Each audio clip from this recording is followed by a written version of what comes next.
You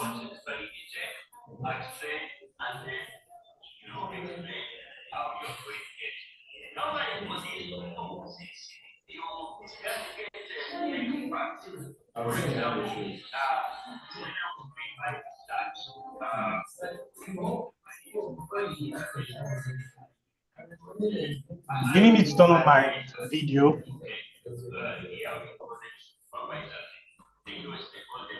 Hi, Brian.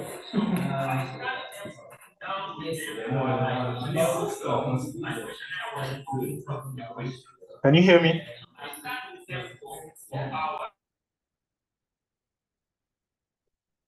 Hi, Brian. Can you hear me?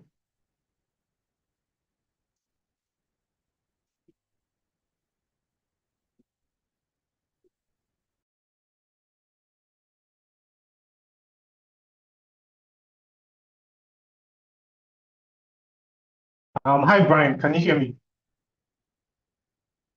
Yes, sure, I can hear you. The session is streaming. The session is streaming. I was just trying to log in with the phone here. So the session is streaming.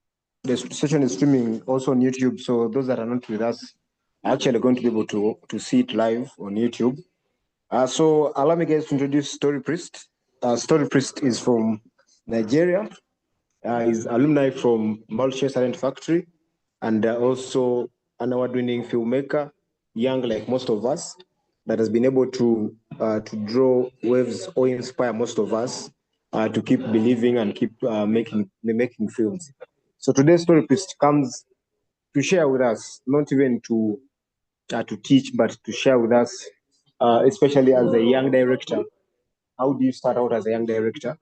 And then how do you, in this chat, like, I mean, like, no, not even a producer, but as a director. But we know in most cases, we as young, as young African filmmakers, we end up starting to produce our own films. So then, how do you make it? How do you reach that level of financing yourself and getting a team together that can believe in you to actually direct a film?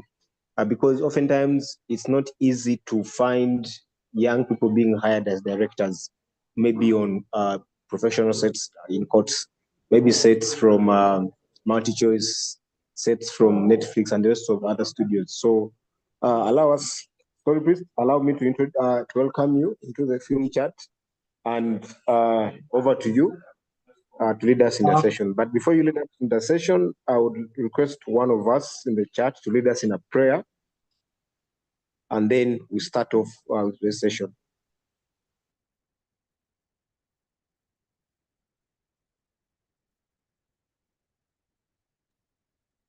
OJ, is it okay if you lead us in a prayer?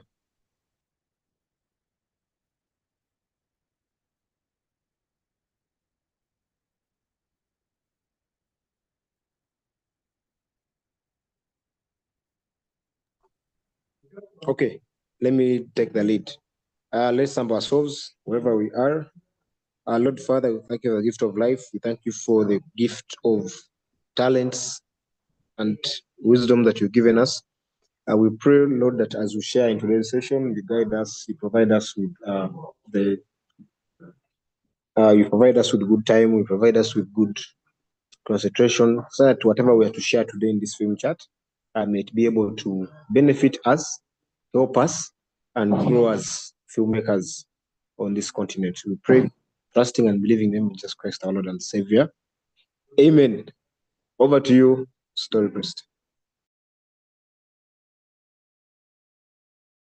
Amen. Do you need me to turn on my camera? Yeah, it will be good if you turned on your camera. Since you said you have a phone on the other side, you could turn it on and then you present as well. Okay, so we'll do just start. Okay, this looks good. Does it look good? Okay, it does actually. Looks good, yeah. Okay. We can see the shoes. Yeah, you have a couple of shoes that side. Okay. Okay. I just have to adjust it. So my name is. So let me see how to share my screen. I can just do this and share this, right? Okay, I'm sharing my screen, right? Right? Yeah, we can perfectly see the screen. Yes. Oh, okay, so this is just me introducing myself because at the end of the day, film sometimes is about how you package yourself and you present yourself. That's how you get people to give you listening ears as regards what you do. So I like to always have a portfolio ready. And this is like one of the few things I tell anybody that wants to go into film. Always get a portfolio ready. If you don't have a portfolio, right, do something and then get it ready. Because you never can tell when you step into a room and then somebody asks you to show something you've done and then you get a chance to show it. So my name is Adejoy Debo Emmanuel, Nigerian, but everybody calls me Story Priest. Story Priest is my brand name. It comes from being a writer and being a director. I have background in stage. I studied theater and performance. So I have background in theater and poetry and playwriting and all that. This is about me heavily influenced by Sembène, Senegalese filmmaker, and a couple other great guys that are here. This is a long read, so I'll just keep through it. Yeah, expertise. I had to go to a couple film schools so I can get a hold of what I know now in storytelling and filmmaking. This is my screen credits. I have Grind, which is on Prime. I have a couple African Magic. My directorial debut, Everything Light Touches, won EMC in the multi-choice film um, category. I also have writing credits, cuts across Showmax, African Magic, yeah, a couple African Magic show, a couple rock shows. This is for writing actually. Did a couple YouTube. My directing credits, basically experimental short films. I have my short film that's currently making festival rounds. I also have 2070, which has currently won SDG Film Award in Nigeria here, which is a big deal. I have on our skin, People's Court, and basically that's the work I have done in the industry. So I think if I'm going to start talking about directing and film work generally as regards producing your own short film and being a director, I'd like to first start from saying for anybody who intends to go into directing, the first thing I tell them to do is understand storytelling because the basics of film as a visual medium is storytelling. And if you have no idea what storytelling is, then you're going to start off on a very, very wrong foot. And a lot of people who are directors who don't entirely understand the basics of storytelling would always find it difficult to communicate whenever they have writers. They have to communicate with writers. So I always say the first step to understanding storytelling and understanding your voice as a film director is to first understand story. Understanding story sets you in perspective into the world you want to venture into and into understanding the kind of storyteller you want to be. At any point I caught on my, because my network is a bit shaky. I don't know if I'm still very audible. Can anybody hear me?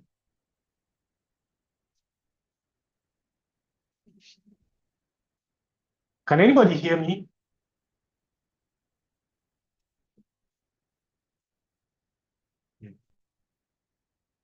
Can anybody hear me?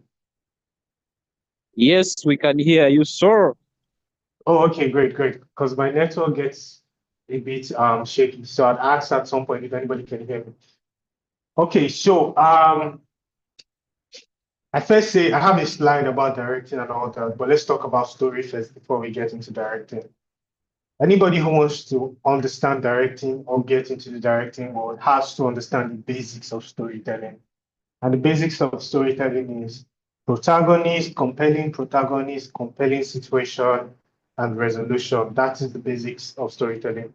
And any director who doesn't seem to understand these basics of storytelling would always be that director who comes to gloss over and just be more concerned about the visuals of the film than actually telling the story. Because film is a visual medium, meaning every element we see on screen has to come together to aid the story. So one element should not necessarily swallow the other element, and then um, we're so we're so into the pictures that we totally forget about the character's performance or totally forget about the story. So I always say the first thing you should do is understand storytelling. And this goes to directors who are going to start up, because if you're going to start up making your film as an indie filmmaker, you necessarily do not have the money to hire writers. So any writing you're going to be doing will be done by yourself. And you need to understand storytelling to be able to do your writing properly. When I started off making short films, a couple of short films I made, I had to write by myself, and some which I was in film school and had to be sponsored by the film school that I was in at that time. Also came in handy. It came in handy to the fact that I understand storytelling in general, and I could easily just speak to my writers as regards character interpretation and character arcs wherever necessary. So I would always say we cannot detach understanding the basics of storytelling from directing, except you just want to be that kind of director who comes to like just dogma over the crew, does not have prior conversations as regards story with the crew, and just comes to direct, which is not the way to advise if you're going to go about directing. So storytelling, right? So this is not a storytelling class, but to understand directing, we kind of have to gloss over storytelling and just do the basics of storytelling, right? Am I clear? Am I speaking too fast? If I need to slow down, please let me know. Am I speaking too fast?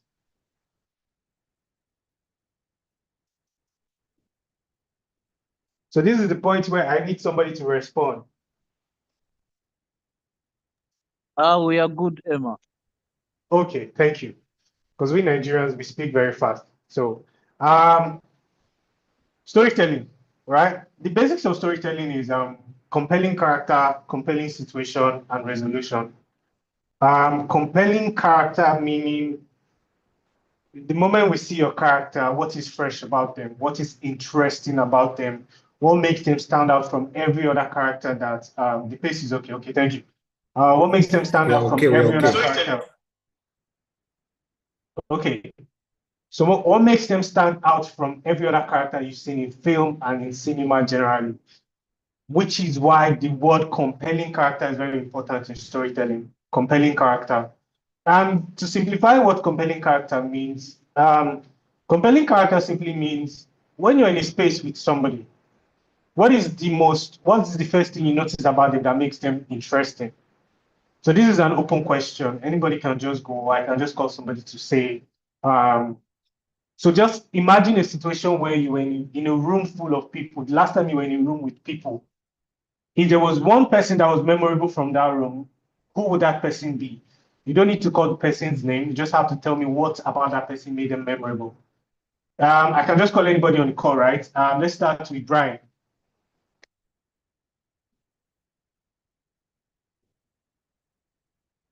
Can Brian hear me?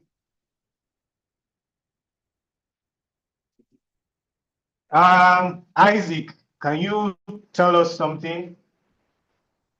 Emmanuel, Benji, Hodari, Shimeka. I hope I'm pronouncing them correctly. I need somebody to respond.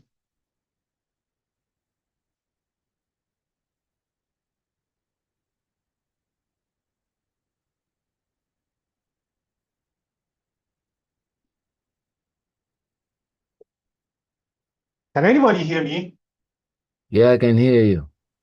All right, so Brian, I just asked, I need somebody to respond, yeah? This is Yeah. what I just said. I said, right, the last time you were in a random room with people, right? Can you tell me the most memorable person, which is somebody you haven't met before, but like in a room with strangers, and then you walk away thinking about this person for the whole day? Like, what particularly about that person made them very memorable? And it could be the eye contact or how they are, how you know, when we are all in certain places or in the room, what I'm likely to do. For example, if I'm on my phone, I'm not engaging with other people. That is one character. There is what am I doing specifically? How am I occupying space in a particular place? I believe that's what you're talking about, right? For me Yeah. to be, yeah, for me to be remembered. And for what cause am I being remembered for? Okay. So what I am asking is, have you randomly been in a room and then there was this person that you went back home thinking about because that person was so memorable without them Yeah. having to speak? And so I'm asking what exactly stuck that person out as memorable. What they were wearing, what they were doing, literally how they carried themselves. Carrying themselves, right?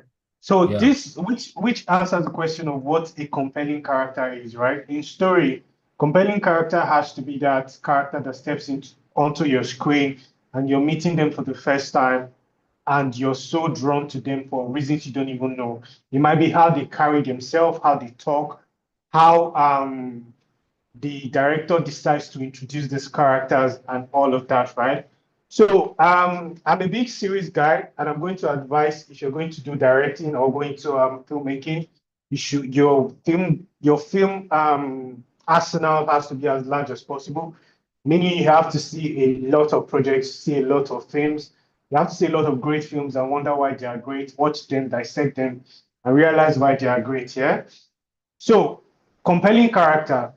This links into storytelling and directing as a whole, because how you introduce your character for the first time is very, very important. It has to be memorable. It has to be a character that we necessarily don't like, but we're immediately drawn to understanding them or watching them throughout the entire film. And a couple ones I can pull reference from is I don't know if anybody has seen one of the favorite shows, one of the greatest shows made, Peaky Blinders. It's on Netflix. And you watch the opening scene where Thomas Shelby is introduced. He's riding a horse, and everybody is running away and hiding. He's riding a horse into what is supposed to be like a market square. And then you see in different corners, people are hiding, people are people are hiding away from him seeing them. And then he walks into the market square and then he tells them about a horse they should bet on. Now, compelling character. This is a character when people hear he's coming to the market square, they start to run and hide. Without even saying anything, without using a dialogue, the director has already set up that this is a very powerful character. It might interest you that the writer of that particular story might have written that, oh, character comes in and says something, and you do not sense the character is powerful until the character begins to speak. But the director decides to compose it and introduce the character in such a way that he walks, when he rides the horse into the center of the market, people start running away to hide. It's not in that very rowdy way you see normally where people are tripping over things and running away. It is done subtly in a way that the fear is very subtle, right? You see people pulling their curtain closed, people closing their stores, people going into their shops and locking it, and then Tommy rides his horse into the center of the market and he begins to speak. Now, that exactly describes what I mean by compelling character. A character that draws us to be attracted to him on screen in terms of writing and directing. Do you know there are certain directors that could have composed that scene in such a way that the character only becomes powerful when he begins to speak? Which is why exposition in storytelling and exposition in introduction of character is very important. Like I said, the basics of storytelling is a compelling character, compelling situation, and resolution. After you have a compelling character, we now have to follow their journey to where they are going. They have to be compelling for us to be invested in them. If we're invested in them, then you can sell us whatever direction you want to take your story to. Another character that I can reference his introduction is Penguin in the Penguin series, the new Penguin series. You see a character standing by a window. We don't see his face. He's standing there. He's lit against the backdrop of a very bright light. And then around the city, we're hearing news report about the killing of Carmine Falcone and then the Riddler unleashing hell around Gotham City. But we just see this character standing by the window looking. Another great introduction would be from The Dark Knight, Joker's introduction, the opening image of Christopher Nolan's The Dark Knight. Is it The Dark Knight or Batman Begins? I think it's The Dark Knight, yeah? Where we see a character standing in the middle of the road holding a clown mask, and then he proceeds to walk across the street into a bank where they are robbing. So exposition as a visual form and exposition in writing in terms of characters work the same way. The characters have to be intriguing, they have to be compelling so that we are, from the beginning of the story, we are drawn immediately into liking or following this character journey. So when you get your compelling character, now you cannot take us on a journey that we care about. We like the character. We necessarily do not like the character, but we follow the character because we're invested in their journey. Another character where exposition is used very incredibly is in Ozark, the series. If you watch the opening sequence of Ozark, you see a character kneeling with a gun to his head, and he's trying to explain his way through the situation he is in.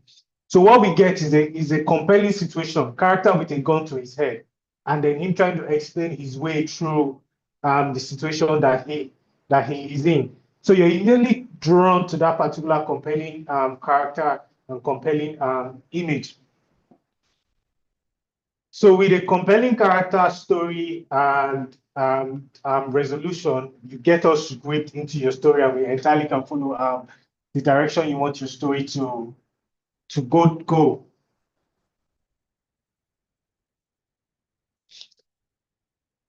Also, since it's not a storytelling class, I'm not going to spend too long on storytelling. I'm just going to move straight into directing and producing. I'm going about making your own short films. So first of all, right, I like to tell directors that, so let me pull out the second slide, which is this one. So before we go into,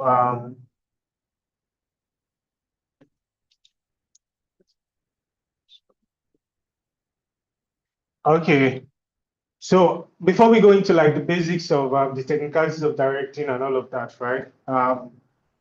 If we're talking about the very reason why you want to even go into directing in the first place, you kind of have to ask yourself what kind of filmmaker you want to be and why directing.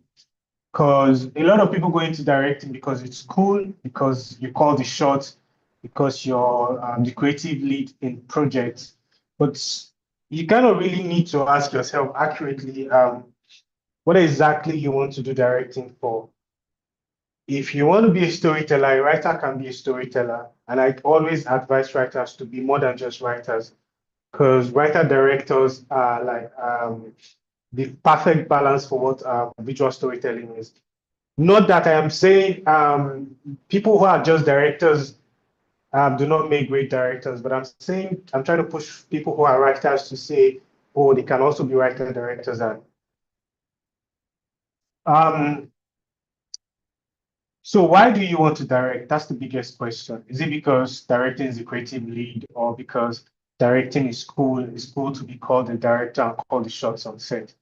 You have to ask yourself what your voice in storytelling is first. And how do you figure out what your storytelling voice? One of my favorite teachers from my film school days would say, your voice in storytelling is something that is very personal to you. It means when you watch films, what are you naturally drawn to like? Are you a thriller person or a drama person? And what are the films that have influenced your love for cinema? Um, I'm throwing this open again. Tell me a couple films that have influenced your love for cinema. I'm just going to call the people that I can see on the chart here that I can see. So Benji, tell me what's that one film that has influenced your love for cinema the most? I'm asking Unze Benji.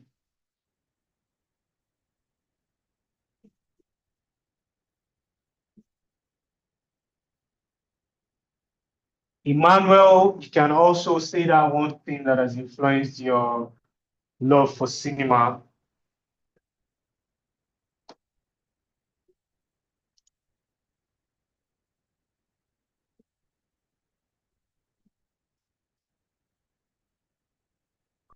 Um, it being that we are creating a different world. I personally look at cinema like we are telling stories. We are creating a world that is that comes from within ourselves, like my imagination, and then I put it out into the world and becomes a different world, or it becomes a world to someone, like having a different perspective of how I see things. That's one of the things that really put me right, like really want to do this. Okay, so we're trying to narrow down understanding your voice as a creative, right? Yeah, So yeah. the two questions I've asked you now is what are the kind of films that you're naturally drawn to want to see? The kinds Like, you're saying, the kinds of feelings. That's what you're yeah, saying. the kind of films, yeah? Mm. What are I the kind of films that you're drawn to see? Like, what genres excite you to see? yeah, now yeah, I get you, Bulunji. I'm so much into action. Action, okay. Action, drama and comedy. But basically, it is comedy because everything around us is full of fun. It is how you make meaning out of it. So basically, it is mostly comedy, regardless the genre that you might decide to pick. Again, it has good to have humor within it. Humor. Okay, that is a Yeah, very great one, right? So yeah, different people are drawn to different kind of films that influence or um, is almost very noticeable in their film grammar or their film love, right? yeah. Emmanuel's own is comedy, right? Benji's own is comedy, and Emmanuel says, for me, film is a free ticket to travel the world, taking me through countries I never thought. Okay, so Emmanuel, the question is, what film has influenced you the most, or what genres of films do you like to see, excites you to see? So for me as a creative, right, I was very drawn to action films growing up. I remember watching a lot of action films because would hang out with older people. One the films they were watching at that time was RoboCop, um, Rambo, a lot of the action flicks that Hollywood was making that time. And in a way, I grew up when I started my film journey. I used to think my voice would be action until I went to film school and my film school teacher had me do an exercise as regards what is that story within me that I want to tell? Like what is my voice? And when you want to pick out what your voice in storytelling is, it has to be that voice that you have, that all your films will continue to have, right? Meaning when you set out to make your film, it's not just you launching yourself out as a director. It's you saying, "Oh, I have a voice in this world, and this is what I want to say, and I want every other person to listen and hear that this is my voice." And in every film I'm going to make, you consistently hear my voice in it.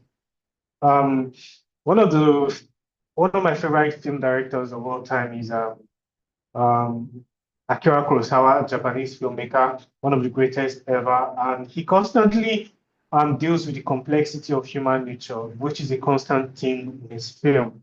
How the human emotions is very complex and the human mind is very unpredictable. And for me, when I set out to start making film, I had to ask myself what my voice is. What is that one thing I want to tell the world? It's like treat your filmmaking journey as, oh, everybody's gathered in a village square and then they point at me to say something. What am I going to say to catch everybody's attention? What am I going to say that is true to me?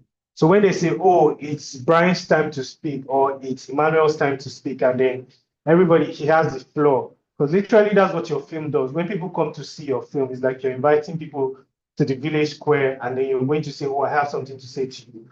So that thing you're saying to them has to be universal. That's what makes our film that's what makes filmmaking very important. The fact that I might not be in Kenya, you might not be in Nigeria, but when I watch your film, the themes in your film can work in my own world and I relate to my world. And I would say always beyond wanting to make films that are exciting, understand what your voice is, which leads into your theme, and try to make it as universal as possible. Universal means it has to be relatable across the globe, regardless of whatever language the film is made in. One of my favorite films ever is Nairobi Half-Life. The Kenyans on this call, I don't know if you've seen Nairobi Half-Life, but I think it's one of those very well-told films that follows a narrative structure that is relatable in whatever clan you take it to. A young guy wanting to chase a passion in theater and falling into a gang along the line, and then he has to figure out where his stand is as a creative. So finding your voice means isolating yourself. It means isolating yourself to a place. Go through all the materials you've written, all the ideas that you've written down that would make great films, and look at what the constant theme in them is, what the constant message that you've unintentionally, consistently put in your creative work without knowing. That exactly would be the voice your storytelling would most likely be. For me, it is drama. I like the universal themes of simple storytelling, that we have a family dynamic, we have a husband and wife dynamic, we have a lover dynamic, we have a mother trying to protect her child dynamic. Because I feel, to me, these things are universal. Regardless of wherever you are in the world, a mother trying to protect her child dynamic is something that would interest you and relate to you. Because regardless of where you are in the world, we are all exposed to mother. Oh, amazing. Proud to have been part of the Nairobi Half-Life. It brought me to AMC in 2014. Amazing. That film is one of those films that I really, it's like one of my go-to films to just watch and bask in the greatness of cinema. Nairobi Half-Life. What other Kenyan cinema have I explored lately? I dabble in Sudanese cinema too. One of my favorite being You Will Die at 20. So like I said, directing is about you also being able to watch films from all around the world and figure out why they are great and why you think you can also make films that would have those universal themes. And beyond great cinematography, great lighting, great performance, I think one of the greatest things a director should do is the ability to be able to pick out single out universal themes and put it in his film in such a way that anybody across the world will be able to relate and connect to such film. For Nairobi Half-Life, I related to it because as a thespian, as a theater person, I also left home being my village, to come to a city like Lagos to chase film, to chase a career in film. I related to it, which is why that film is such a great film, because for any young person who wants to chase a dream, would relate to that particular story arc of living wherever you are to come chase film. So if anything, two things I have said that are very important for a starting out director is, one, understand the basics of storytelling. There's no two ways about it. You have to understand the basics of storytelling. You have to understand story arc, story structure, character dynamics, emotions, and the complexity of emotions and how to tell a story. And secondly, you have to understand what your cinema voice is, what your storytelling voice is, because everybody speaks in different ways, and that's how film is. The more you start to see film as your voice, personalize it, the more you become more rooted in the kind of story you want to tell.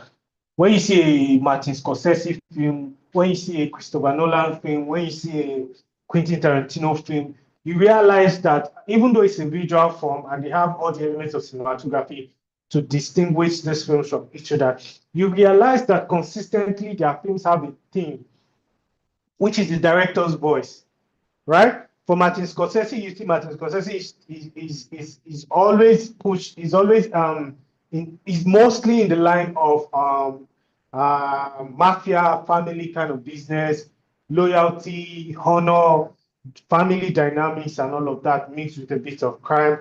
You've consistently seen this in Taxi Driver, you've seen this in Goodfellas, you've seen this in The Irishman. For Quentin Tarantino, you see that his films sometimes do not follow the usual narrative structure.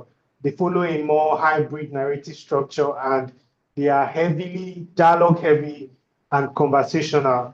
And they always talk about absurd things. And some of the films, if you watch his first film, Reservoir Dogs, Pulp Fiction, Inglourious Basterds, you realize that that his characters are drawn into like absurd conversation, are always drawn into absurd storytelling, story dynamics and narrative. And Django Unchained, Vengeance in Kill Bill, Pulp Fiction, and they are bloody. I think Quentin Tarantino does this thing where he wants his film to be as realistic as the world is, bloody, violent, and gory, and put it in your face. So every director, starting out director, has to find out what his voice is. For me, I tend to lean towards the very simple things of life because I've been very heavily influenced by Japanese cinema and Iranian cinema. And one thing those cinemas have in common is the storytelling is very simple. It doesn't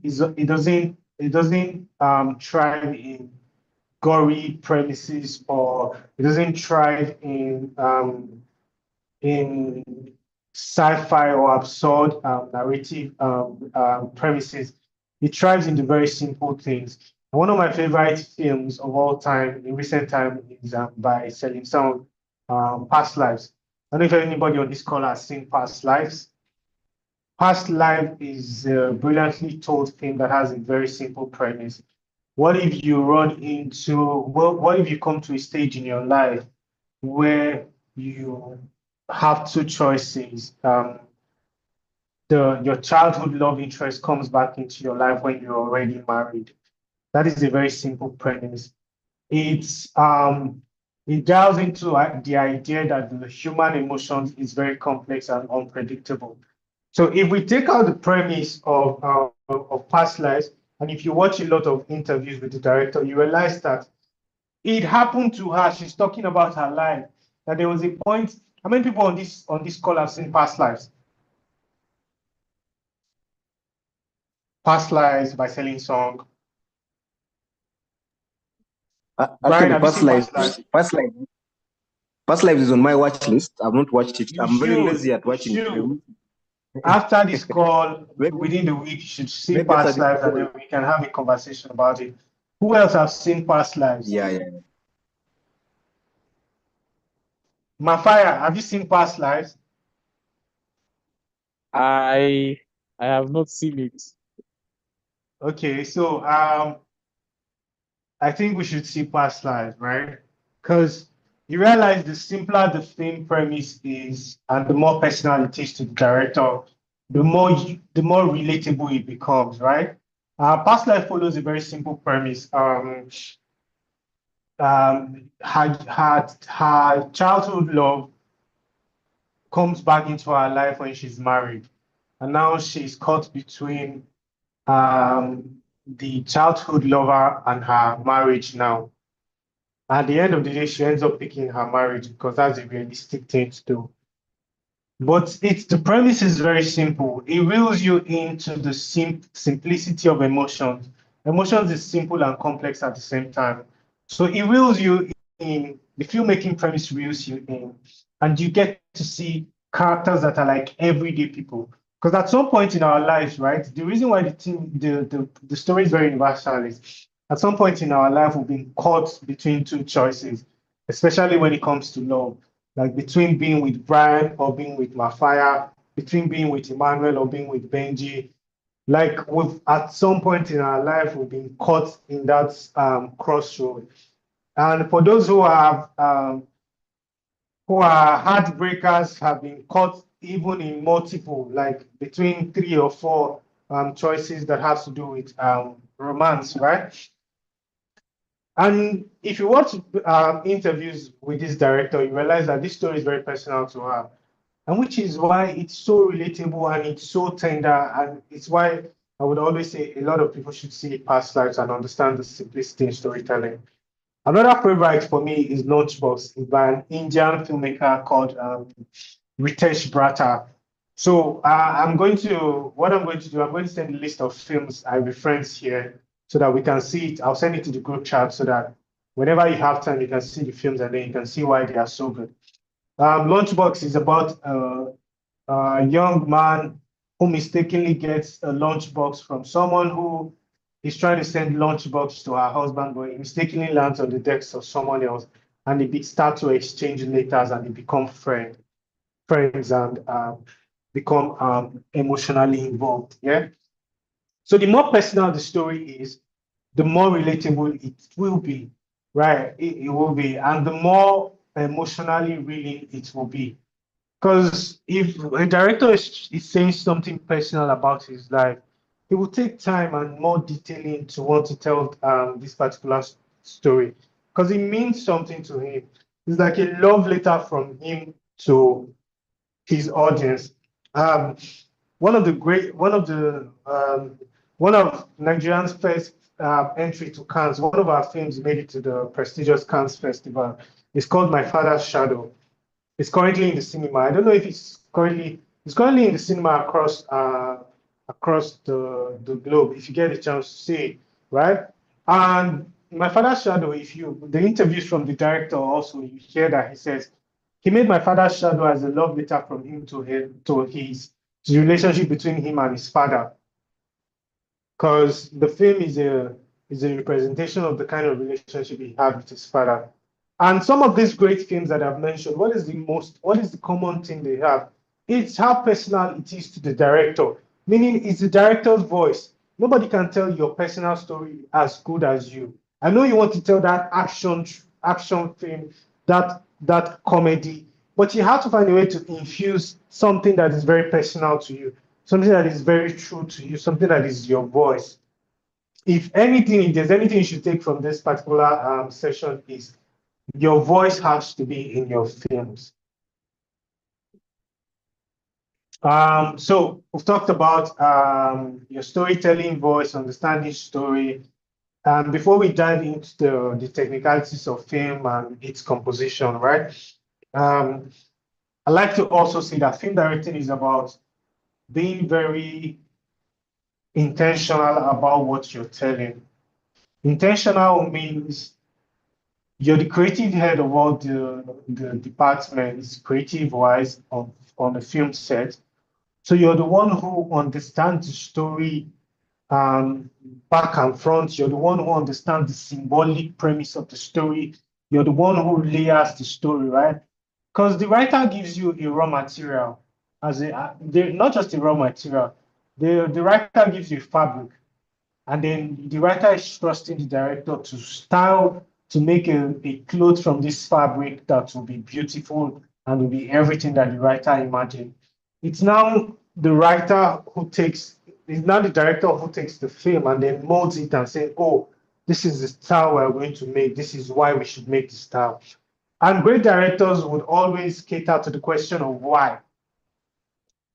So you see that some directors do not like to have the conversation of why, but the conversation of why is very important if you're going to lead a creative team, because the why is how you convince your creative team to understand what the creative process of the film is and what the layers and the subtext of the film should be. Sorry. So the why question is, why does this character behave this way? Why are we lighting this way? Why is the composition this way? Why should the character cry here, or why shouldn't the character cry here? Right? Directors should always prepare their mind for the why question on set and should not shy away from it. The why question is important. Every great director has to ask himself the why question before he even gets on set. One of the things we learned from film school is when a script gets to your table, you read it 3 times. You first of all read it as I am meeting the script for the first time. I am a random reader. You read it. You don't have opinions about it when you read it. You read it as somebody that has no opinions, somebody that just wants to see if it is thrilling or interesting enough. The second time you read it as a director. You read it by asking yourself why. You read it as a director, asking yourself why. Why does this character talk this way? Why is this film set where it is? What colors will bring out this character's emotional depth and all of that? That's the second time you read it. The third time you read the script now is with all the why question you've asked while reading it as a director the second time, you now have answers to the why question. So the third time you're reading it as both the director and from the audience POV, meaning the questions you raised as a director, you've answered them, and now do they make sense as you're reading it the third time? So now, as the third time when you're reading this, you're saying, oh, the character talks like this because the character is from this, the backstory is this. Does that make sense the third time you're reading it? If it does, then you've done a great job as a director to interpret the story generally. So at this point, so it's almost 1 hour into the class. So we're going to now dive into the technicalities of directing, which is where it might get boring or it might get interesting. Well, but I'd like to say that for a director, the technicalities, okay, Brian, go on.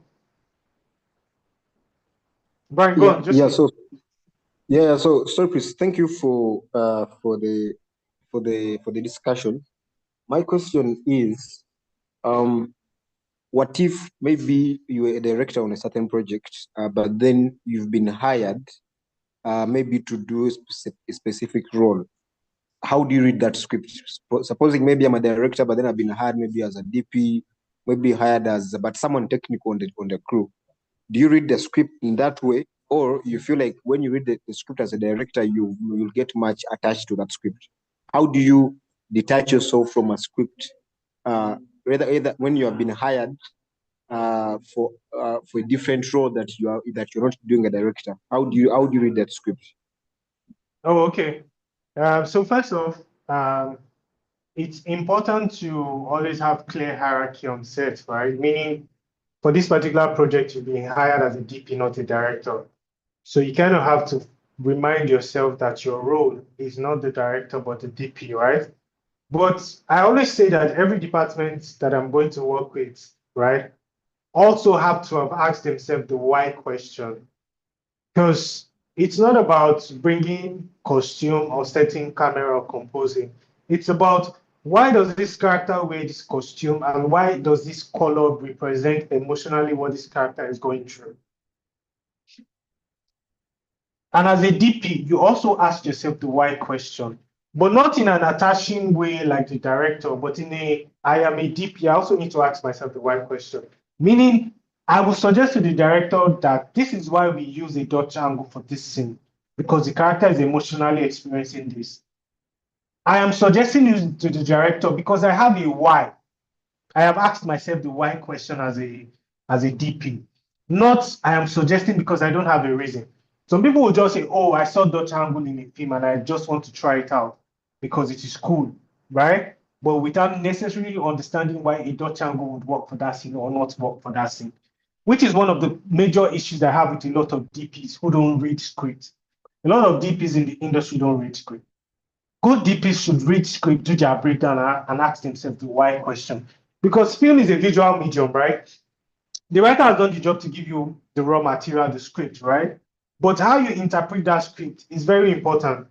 If the writer says that the character is going through an emotional turmoil, and the DP wants to experiment with Dutch angle without knowing the reason why, then that's a very terrible DP. He has read the script as just a, he has not even read the script, or he has read the script without asking himself the why question. He has just read his script like a normal DP. But a very intentional DP would ask himself the why question. What does the Dutch angle work for this scene? Or is there another film composition that would better tell this story better, this scene better? So Brian, what I would say is, even though you're detaching yourself as a DP and not as a director, it is important that when the director tells you, how do we compose this scene? You answer his question in a way that shows that you've read the script and asked yourself the why question, so that you're giving him reasons why you're lighting this way. You're giving him reasons why you're composing this way, as opposed to, oh, it will just look good. Because that's the reason a lot of DPs will give you. Oh, it's going to look cool. But they don't really have a story reason why they are composing the way they are composing. Looking cool might not serve the purpose of the story. And one of our cinematography teacher will tell you that when a shot calls attention to itself, it means the shot is more important than the story. Then the DP has done too good a job that it's now a problem. The mise en scene is supposed to come together to make the scene stronger, not that the shot is calling so much attention to itself that you're distracted, you're no longer paying attention to the character's performance. You're sorry.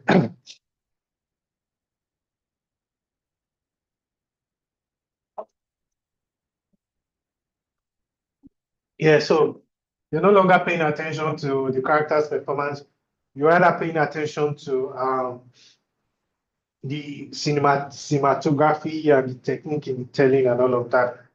And some of the greatest DPs, the greatest guys, what's his name? I can't remember one of the greatest guys. Will tell you that simple is the most complex way to tell a story.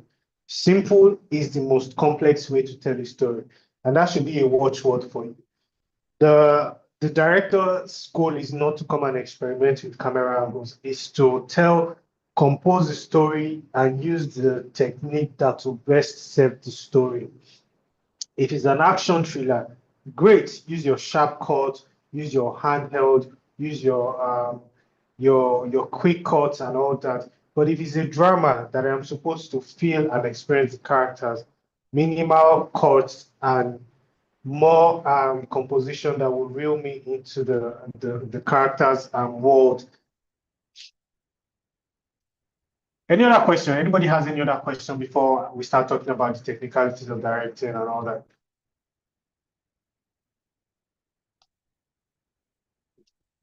Any question at all?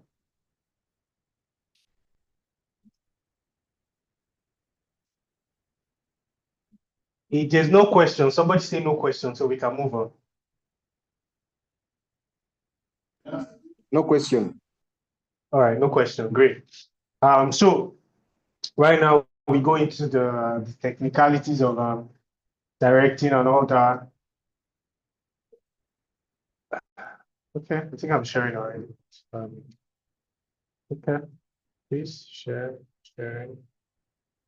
So how do I don't take myself away from the minimize this? Okay, so can everybody see my screen? Can everybody see my screen? Okay, so this is one of the this is one material that has guided me in my directing journey, basically okay, so before we even talk about the technicalities of directing, I need to also talk about the power of collaboration. That's very important for a starting up filmmaker, right? See, nobody is going to give you your first shot at directing a big film, except maybe you go through the film school route, right? But you got to go out there and shoot something and put it in your portfolio. And the best way to go out there to shoot something is to find people that are as crazy as you, who necessarily do not know so much about filmmaking, but they just want to make film, right? And I'll tell you why this works is, see, some of the great revolutions we had from filmmaking today, they did not come from Hollywood, really. Hollywood did help with the whole technical upgrade and all that. But I'll tell you that some of the greatest revolutions we have in cinema, they came from the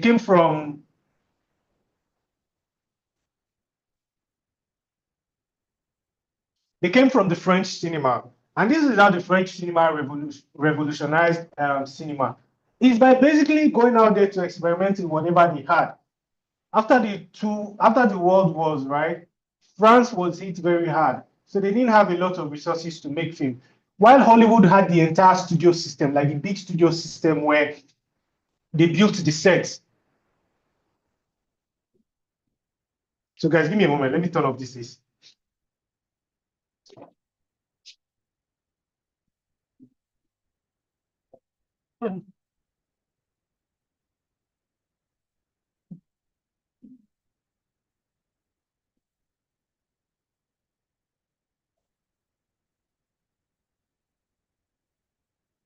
Okay, can you hear me? Can you hear me? Oh, okay, great. So, as I was saying, right, some of the great revolutions we have in cinema didn't come from the Hollywood system. Hollywood had its whole big system, studio system. They built the entire setup they needed. You come there, you shoot. Like you literally didn't have to leave where you were shooting for the Hollywood system. But the French cinema after the World War, they didn't have a lot of things. They didn't have the money that Hollywood had. So what did they do? They grabbed their cameras and went to the streets to shoot. So French cinema started this shoot on location. It wasn't Hollywood. They because they could not afford to build the studio system that Hollywood had, they had to take their cameras and go to location to shoot. Even handheld was revolutionary, was started by the French cinema because they could not afford all this um, amazing grade A Hollywood system where the camera was set on this and that and that. So they decided to take their cameras on their shoulders and go shoot on location. If they needed a market, they would go to a market to shoot. If they needed a library, they'll go to a library to shoot. So filmmaking revolution will start from being very daring. So if it's a phone you have, take your phone out there. What scenes in films you want to recreate? Go out there, get a crew of people that believe crazily as much as you do, and shoot. The sound on your first film might be bad. The camera might be bad.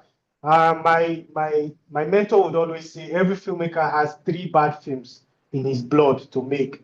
After 3 bad films, then you've used your lifeline of making bad films. So your first bad film, wash it out of your system, make it. Make it with the minimal crew you have, with the terrible camera you have. Just put it out there that you made a film. And how do you get minimal crew? Collaborate with like minds, right? If you're in a place where there are film schools, go to film schools, make friends. Young filmmakers in film school are looking for the chance to shoot films. Collaborate, hang out with them, come up with an idea. If it's your shop, if it's your phone you want to use, your smartphone you want to use your smartphone. One scene, one setup, one lighting, one be both your DOP or your director, be both your gaffer and your sound person, and just shoot. Get that one film out of your system. When you've done your first bad film, then you have 2 more to go. Then you can now upgrade when you want to make your second bad film. Your second bad film being, oh, you can now get a camera, maybe hire minimal crew. This time, use a proper sound recorder, sound recordist, use a proper gaffer. So it looks better than your last bad film. And then for your third bad film, you can now upgrade and upscale more, right? So it's important to collaborate and network. The power of collaboration cannot be stated, right?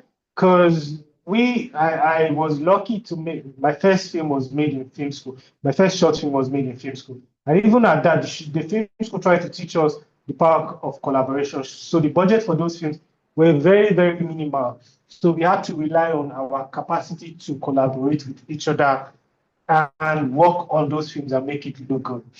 Yes, and I would say that was my first bad film, and it opened my eye to the reality of the industry and how important collaboration is in filmmaking. Collaborate with friends. It's very, very important if you're going to start up as a director. Write your script, take your smartphone, get a couple of your guys, get your actor friends to play in your film. But as a director, I'd also like to say that your first bad film shouldn't be as bad as bad as bad. It shouldn't be the worst kind of bad. Because as a director or as an indie filmmaker, if you're going to start out, there should be certain standards you set for yourself. And how can you set standards for yourself? Is by watching films. You need to watch films. Collaboration is the new competition. Interesting way to put it. But what do you mean when you say collaboration is the new competition? OJ, can you tell us what you mean by that?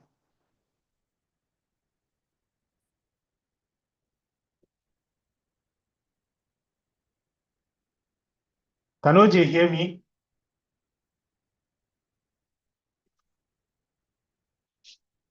Okay. Well, he's going to tell us what he means by collaboration is the new competition. But yeah, collaboration is the new competition because with collaboration, you'll be able to get into rooms where certain film conversations will not get you into.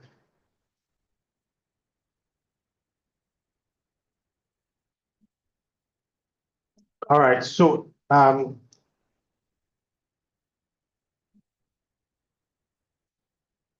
yeah, which is very important. We don't love to compete anymore. We can work as a collective driven by one goal. Yeah, which is very important. I think a lot of filmmakers don't understand that film is not about competition. Film is not about how many directors are in the industry.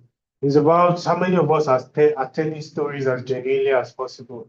And if Brian has a film voice that I can learn from, there's no reason why I'm not going to drop my director ego and collaborate with Brian if our mindset align. That's what it is. So I key into collaboration is the new competition mindset actually. So we've spoken about compelling, we've spoken about understanding story, understanding your voice, collaboration. Three important things that I have mentioned. Understanding storytelling, understanding your unique voice, and collaboration. So now if we're going to talk about the directing basics, right? One of the most important elements of directing is composition. This is because a director needs to understand all aspects of film because he's the creative lead. The director has to have an idea about sound.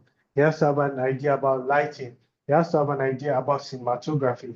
He has to have an idea about everything. Because a lot of people think that directing is about coming to tell actors what to do. My own directing approach is I always like to tell my actors that I don't know the characters more than you do. You are playing the characters. From the moment I signed you on and said, oh, you're playing this role for me, I have left all the work of character interpretation in your arms. I know character interpretation, but you also tell me why this character acts the way they do. And it's terrible that not a lot of actors have the confidence to read the script, come up with their breakdown, and come on stage to tell the director their pitch for this character and why it should work. A lot of directors are very egotistic and might not listen. But if you're working with a true artist will keep his ego aside for the purpose of the project, right? So a true artist will always keep his ego aside. He will listen. He would understand as long as you have what we call the why, and it makes a lot of sense that you have the why. So the why is always very important in all aspects. Even as an actor, as a costume person, you have to come and tell the director why this color is not appropriate. Why this character would not wear a bright color, because this character is in mourning. This character is an introvert. This character is a sad character. Color is very important.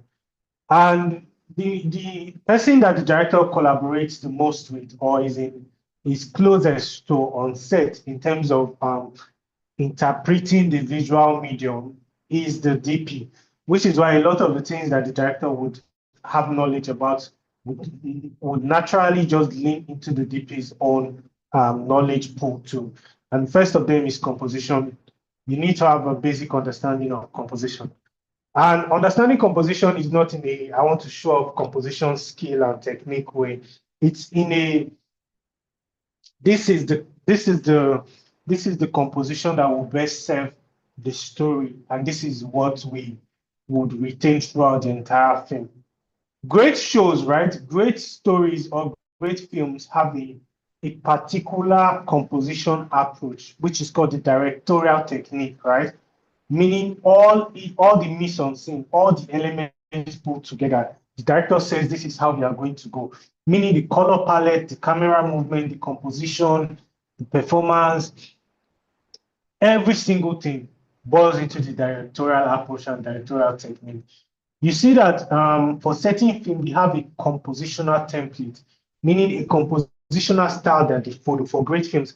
An example I'm going to reference is I don't know if we've seen Marked on Netflix, the South African series. It's on Netflix. It was released like a couple months ago, directed by a Nigerian director who is based in South Africa. What's his name again? Akin Omotosho. He's one of the great guys on this side that I study, and I really really respect. Yeah. And you realize that Akin Omotosho used a particular compositional technique for Marked on Netflix, right? Which is negative space, where when we speak about when I show you some of the composition slide, we'll talk about negative space. But you realize that the tone of the story is about a woman who has to um, go into armor truck robbery to fund her daughter's surgery. So the tone of the story generally is this woman is in a box. She's running. It's a thriller. She's running. She has to come up with money for her daughter's surgery. So she's consistently in a box. And the director Akin Omotosho decides to use negative spacing, meaning the character visually he's telling you that this character's world is as the story suggests that this character's world is not normal. She's constantly going to be put in a box in situations that she's not supposed to be. First of all, she's a wife. She's married to a pastor. So the idea of robbing an armored truck should not even cross a pastor's wife's head. So by using negative spacing in composition, Akin tells us, using the visual medium that film is, that this character's world is not the normal world. He doesn't use your normal composition because he's trying to represent visually what is written on paper visually, and which is what a great director should try to do. It isn't just about setting your camera and setting your lights. It's about the composition should also tell the story. And what is the basic meaning of composition? Composition simply means arrangement of things in frame. But how you arrange elements now tells whether you know whether these elements are adding to tell a story or not. And what is the simple way to tell a story? Medium shot, wide shot, excerpt shot, right? These are all the shots that are at the director's disposal. But these are the same shots that each director is going to layer one after the other to tell a story in such a way that it is visually different from the last story that you have seen.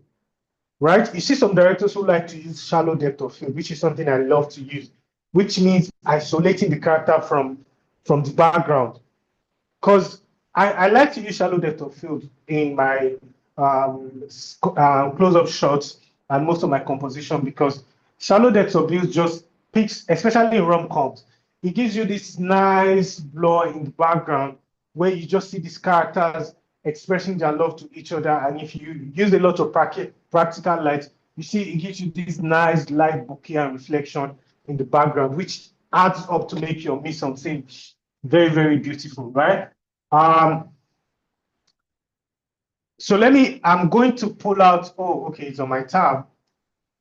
If I can pull out a couple images that will back up what I'm trying to say. But how do I connect across? Okay. So Brian, can you hear me? Yes, So can I join with another device? Okay, let me join with another device. And then I can just show references that I'm talking about. Just give me a moment. I thought I sent this. Yeah. Just going. Well, so while I'm trying to connect this, if you have questions, anything you want to ask me, go ahead. Let me quickly just connect this quickly.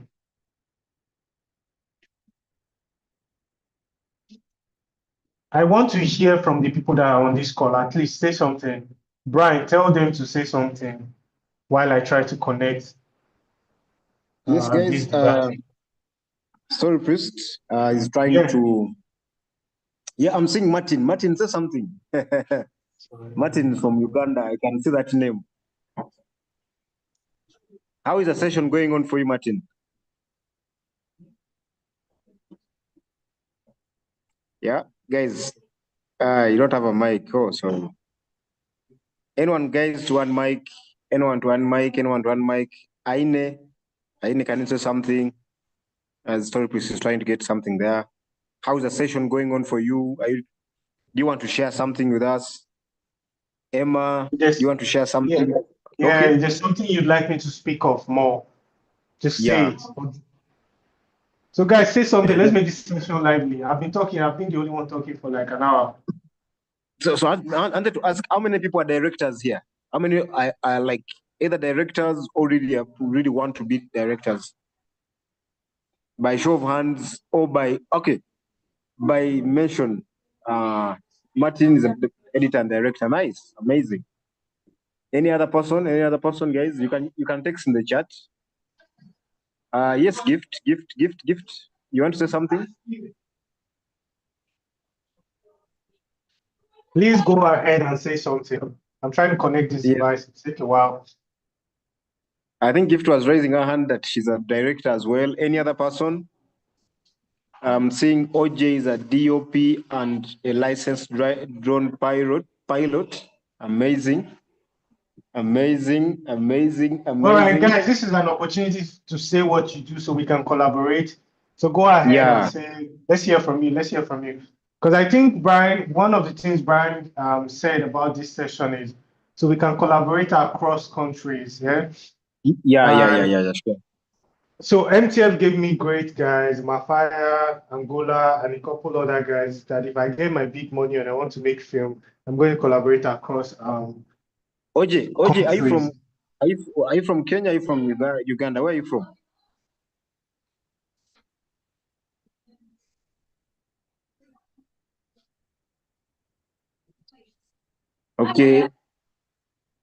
Okay.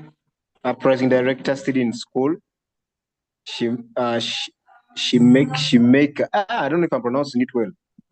Yeah. Why don't you guys want to talk? Let me hear your voice. Yeah, let them talk, please. Just pick them out. Let me hear your voice. Shimeka, and I want to hear your voice. Please go ahead and speak. Benji, speak. Go ahead and speak.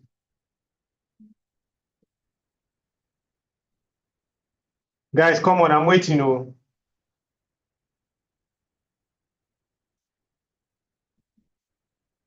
Martins, go ahead and speak.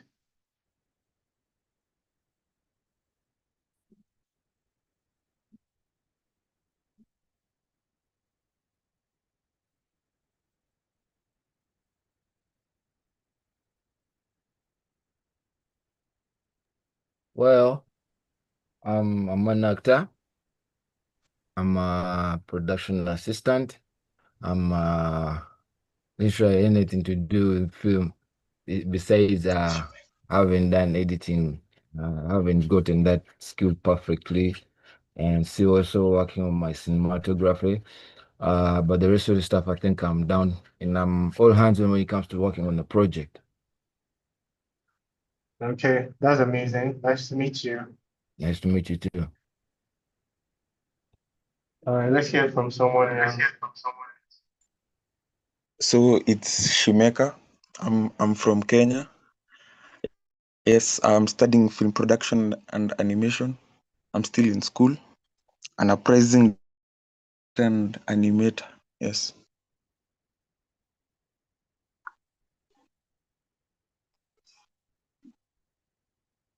That's amazing.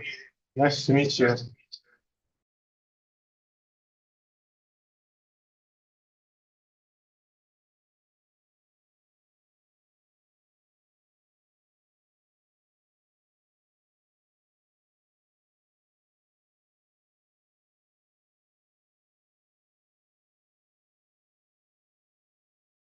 So can you hear me?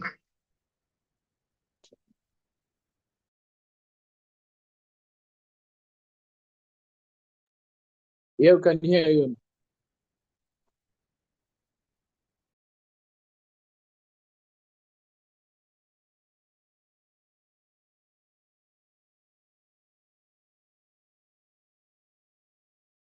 I'm just trying to figure this out. Just give me a moment.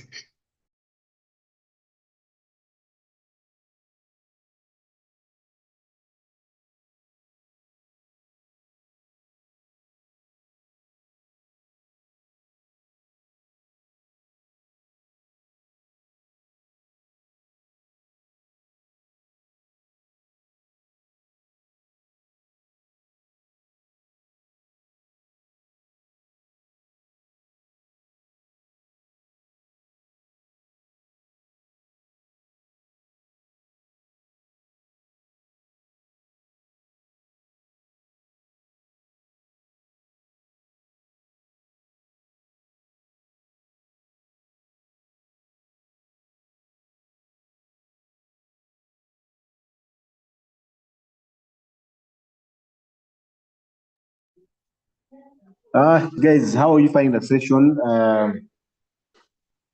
We have a couple of directors here, which is also good. And I think everyone is a director, in my own view. Even someone doing sound like Samuel Mafayo can be a director of his department. And I think it's also important to note that there are so many good directors who start from these other roles. Someone begins out as a prop master, and then they end up being directors. Someone starts out as a stunts person. Like, for example, there's someone we know. I think the director of I don't know, is it John Wick? The guy was doing stunts. I don't know. Someone can remind me. There's some really good director who started as a stunts coordinator, a stunts person, and is doing really well. Yeah. So yeah, let's all of us. I think here can actually direct. That's what I think. Anyone here can direct from whatever department they're doing, from whatever step they want to take into. Yeah. So sorry, Priest, are you ready? Are you back? Yeah, guys. Am I echoing? No. I think we can hear you clearly. Okay, great. It So is there, but the echo is there, but a bit slight. okay, let me just figure this out. Maybe you can just mute one device.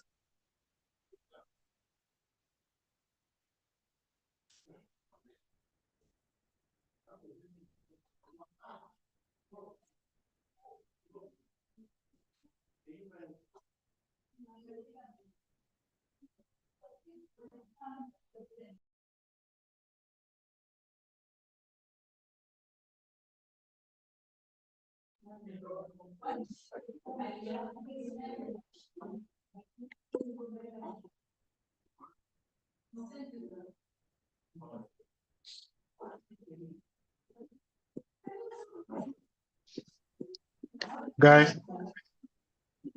is the echo still there? Can you hear me? Yeah, we can hear you, but it's there, but very slight. I think we can Okay. bear with it. Not much. Okay. All right. So as I was saying, right? Okay. Can you hear me? Yeah, as I was saying, composition is very important. This echo is bad.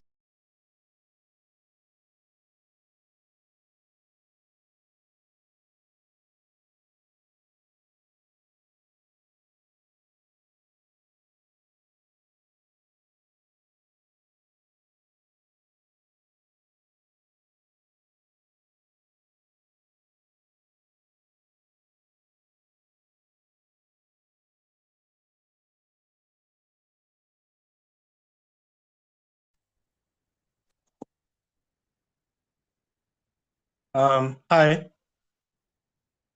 Am I clear? Brian, can you hear me? Yeah, I can hear you clearly. Very clear. Better, yeah, right? Yeah. Okay, no more echo again, right? No more echo, yeah. Okay, so we're talking about composition, right? And we're talking, okay. So let me do this. Stop sharing here. I'll share here.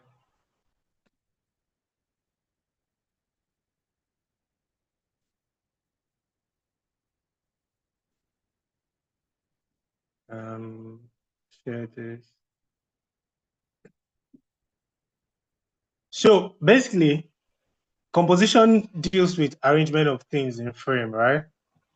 In film, everything the viewer sees needs to be arranged. This creates meaningful relationship between subjects. The point is to achieve a balanced, aesthetically pleasing, unified, harmonious whole, right? And there are different kinds of composition. And like I said, composition has to serve, it has to be more than just you composing. It has to add on to all other mise en scène in story to make it work as a perfect whole.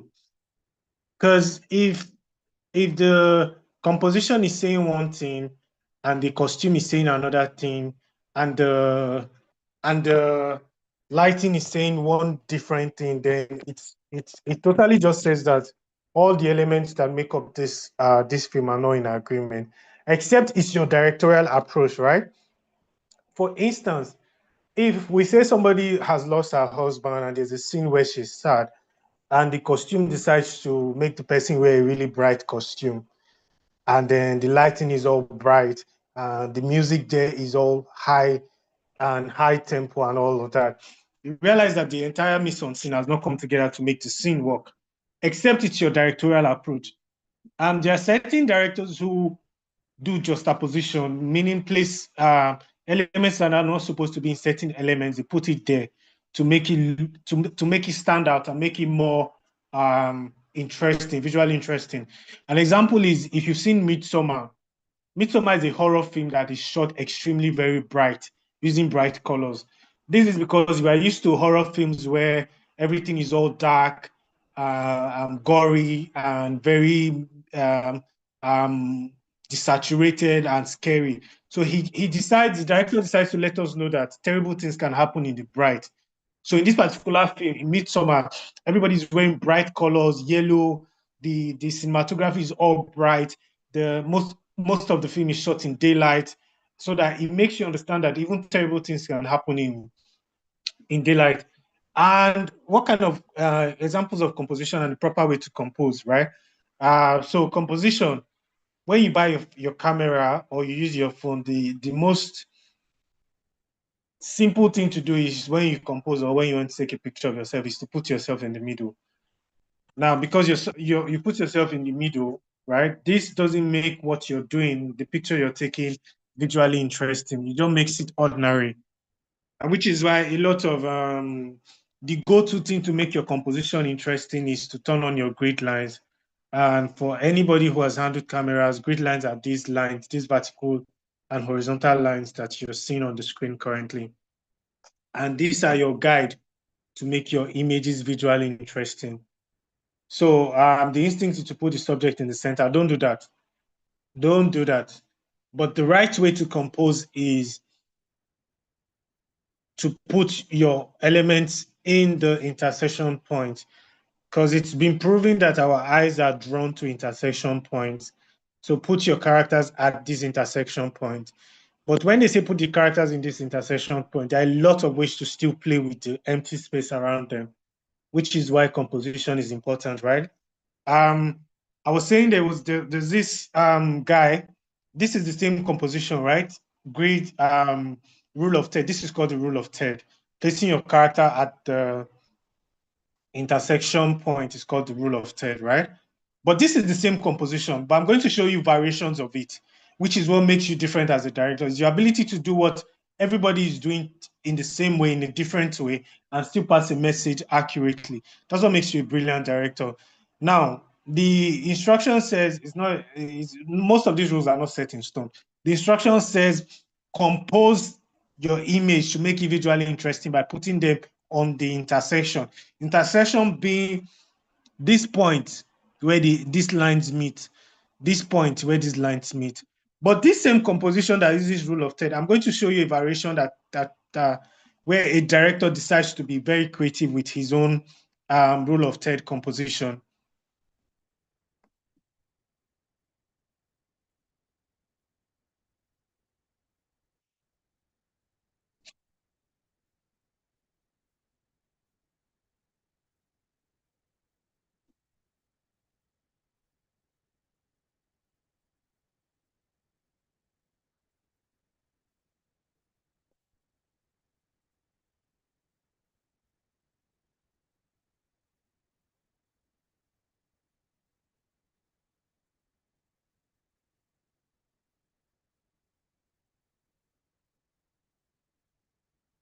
Come here, I'm trying to pull it out.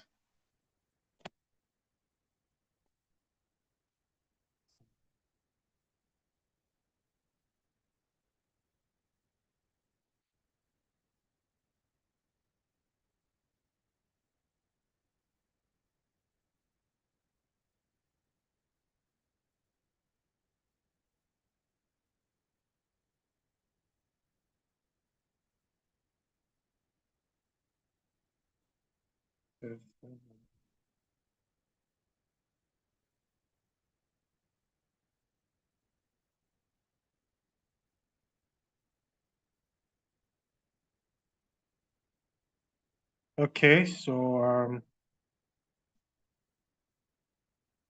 sharing my screen now. So I'm just going to go share.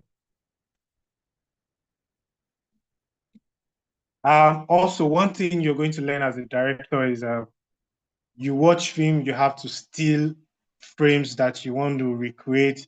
Like when you go through my devices, you see I have a lot of frames that when the right elements add up together for me to make it work, I'm going to recreate these frames because they are visually powerful and they visually represent what you want to tell in your story. Now, so this is the picture I want to pull out for us to see.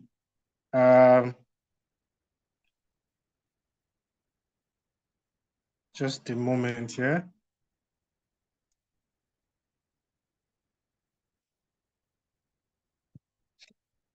Now, this is it, right? Can everybody see this? Yes, yes. Can everybody see this? Okay, so this is a scene from a film, right?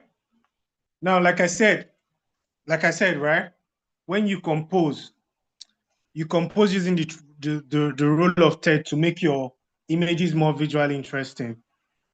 Now, this is a character who has composed using the rule of third, but to make it even more visually interesting and represent the emotional issues that this character is facing, he decides to use negative space, meaning he uses rule of third and then uses negative space to create more visual metaphors in this particular scene. And he uses it as his visual style throughout his entire film. Let me pull out another scene where he does the same thing. Now, this is it, right? You see, your normal scene composition.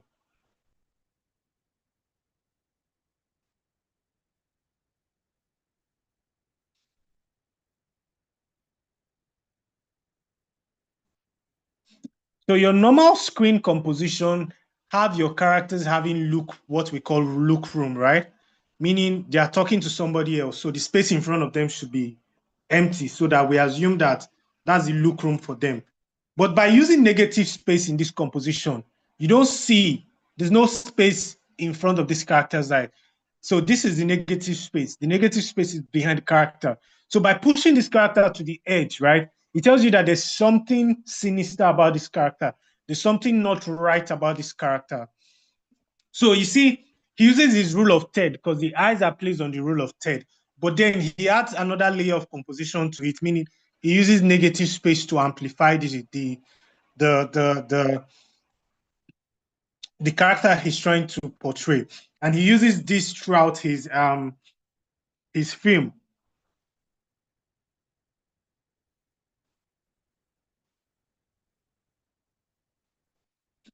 So when you go through my devices, you see I have a lot of images and references because when the conditions are right, I'm going to recreate, which is why your film grammar has to be very large and your ability to remember your reference materials have to be your go-to thing as a film director. So this is from To Kill a Monkey, right? I don't know if a lot of you have seen it. It's on Netflix. And this is what the director decides to use shallow depth because at this point the character is going through financial issues and all of that. So the director isolates the character from the background. So the only thing you focus on in this scene is the character and the emotional feeling they're experiencing through their eyes. So the director doesn't want you to be distracted with every other thing in the scene. You just need to focus on the character and experience what they're experiencing. And that is what composition is. Placing your subject in a particular, arranging the elements in your mise en scene. But how do you arrange it? How do you arrange it in such a way that it tells the story you're trying to tell with the character you're trying to tell, with the character you're trying to portray? So composition is very important. You get your basic composition techniques, your over the shoulders, your medium shot, and all of that. But how you compose it is what says the kind of filmmaker you are.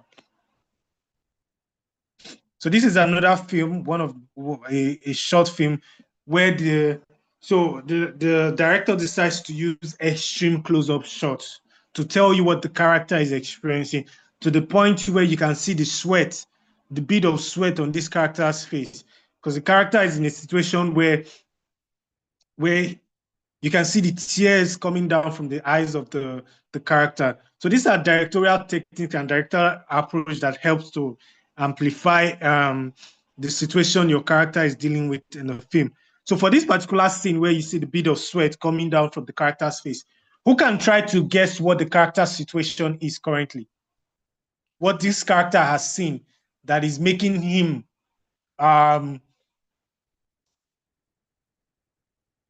okay, Gift has asked the question, does composition come with shooting or editing? Composition starts with shooting, actually, because your director has to compose the scene, but the editor needs to also understand composition to be able to put it all together enough for the director's vision to come to life, right?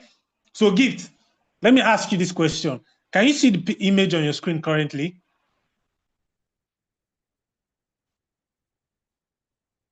Gift, can you hear me?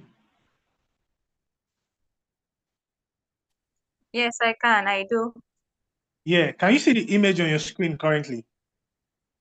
Yes, I do. What would you say is the interpretation of this image, right? An extreme shot on the character's eyes and a bit of sweat. What would you say this character has seen? I would say the person is angry. You say the person is angry, right? Yes, yes. Okay, who else can try and tell me what they think that this character has seen?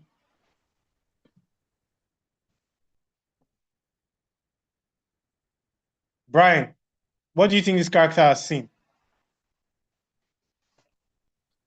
I'm trying to interpret the picture. I'm trying to look at it closer and closer because I know different shots tell different meanings. So I could, but according to me, I would think this person has seen maybe she wants to revenge. I don't know. She has seen an enemy that maybe she wants to revenge, and yeah, something like that.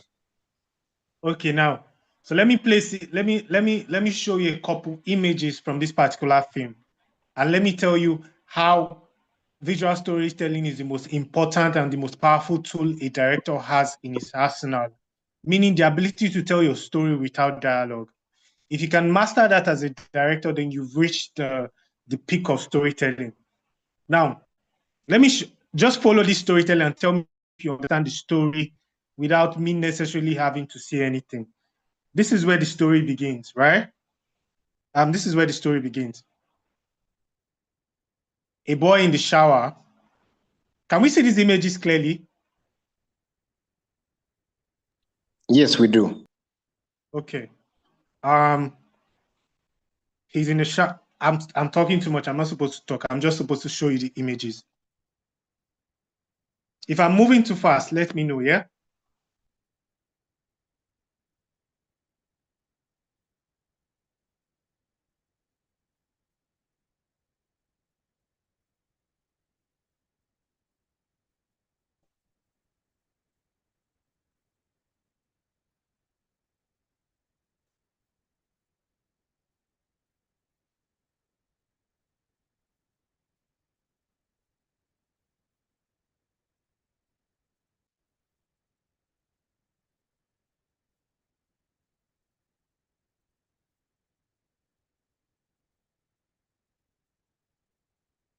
Are you still following? Am I moving too fast? We are following. We are following. Okay.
Okay, now let's talk, right?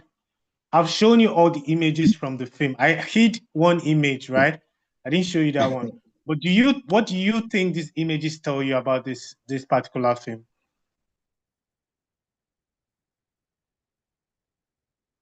Which is how I'm going to answer your question, Gift. Does composition come with shooting or editing? Now, Guys, composition starts with shooting because guys the from the chat, editor put. Can you hear me? yeah, we can hear you. I'm just opening it up so members in the chat to also just give their view because I think everyone has seen the story. Me, I saw the Oh, okay, story. yeah. I saw the way it has moved. So maybe So, someone in the chat can just tell us maybe what have they seen from the pictures? What story has been told from the pictures when they're just moving the shots? you can drop your thoughts in the comment section too. Now, does composition come with shooting or editing? It starts with shooting, but it continues all the way to edit. Because it's the materials you've shot that you're going to give the editor. The editor cannot generate materials that have not been shot. Now, if you take a look at these images that I've shown you, right? The director decides to stay with medium shots, meaning short composition wise, a medium shot is a shot from your head to about your navel. That's a medium shot. A medium CU, a medium close-up shot, which is closer than a medium shot, is from your head to your we use the nipples, the nipples as your mark for your MCU. And then your CU or your choker is like just the head, right? Now the director decides to start up with mostly medium shots. The only time we see a cutaway, these are called cutaway shots. Cutaway shots are shots that are like elements of the story, but not necessarily have the face of the character in it, right? So the director shows us all of these medium shots, and the only time the director goes to a CU or an extreme CU. An extreme CU is that shot. This is an extreme CU. An extreme CU is that shot that just isolates a part of the body. An ECU, this is an extreme CU, right? Now, let me now tell you what the story is about. The story is about a young boy who is about to go to school, gets into a bus. He buys chin chin. I don't know if you people call it chin chin too. Do you people call it chin chin over there?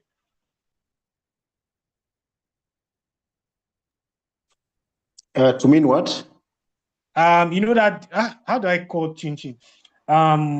It's made from I don't know, but it's just something you throw in your mouth and you chew, yeah? Bagia. Bagia. Okay, let's call it bagia. So he buys bagia and he wants to chew it in the bus until a young girl enters wearing a hijab and she sits next to him. So he thinks, oh, let me share my bagia with her, right? And he holds out his bagia to her. But she takes the bagia, but the bagia mistakenly falls. And then when she reaches the ground to pick what the bagia, he sees something. This is where he sees something, and then he begins to sweat. Now, the story is what he sees is she's a suicide bomber. She's a suicide bomber. She's wearing what they call this suicide bomber vest. So when she bends down to pick the bagia, that's when he sees that she's wearing a suicide. She's wearing explosives under her hijab. Wow. So that is Wow. why this bit of sweat forms. And that is why there's terror in his eyes, there's fear in his eyes. So when the director gives us this ECU, it's about fear. And what's the best way to show fear? Is by showing us the bit of sweat and the character's eyes. So the director decides to compose like this by showing us the character's eyes, just the eyes, so that when we're watching this film, we are feeling what the fear that this character is feeling. Now that you know that she's wearing a bomb, how do you feel about this image?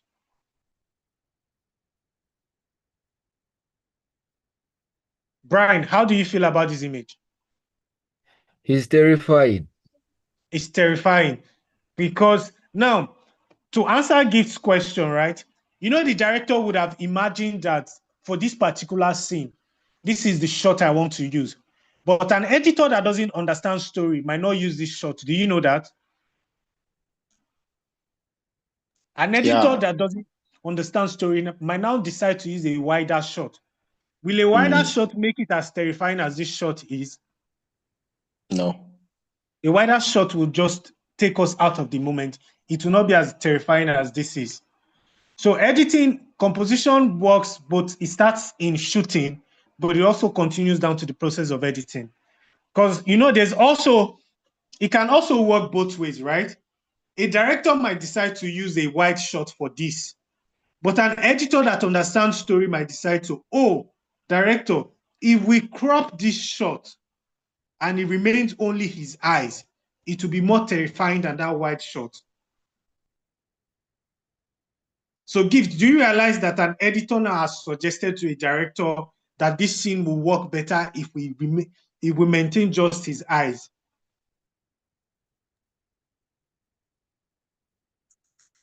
So even as an editor, you have to understand. Yeah. So I your voice is fully breaking. agree because Can you speak up?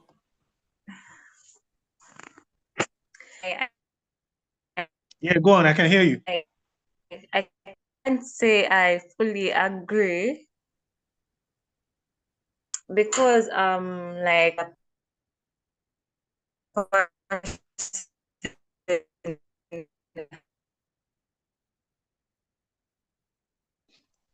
has fear, Is it me or it keeps breaking up? but to Gift, your network is breaking. Maybe you can try to say it again. We didn't get you.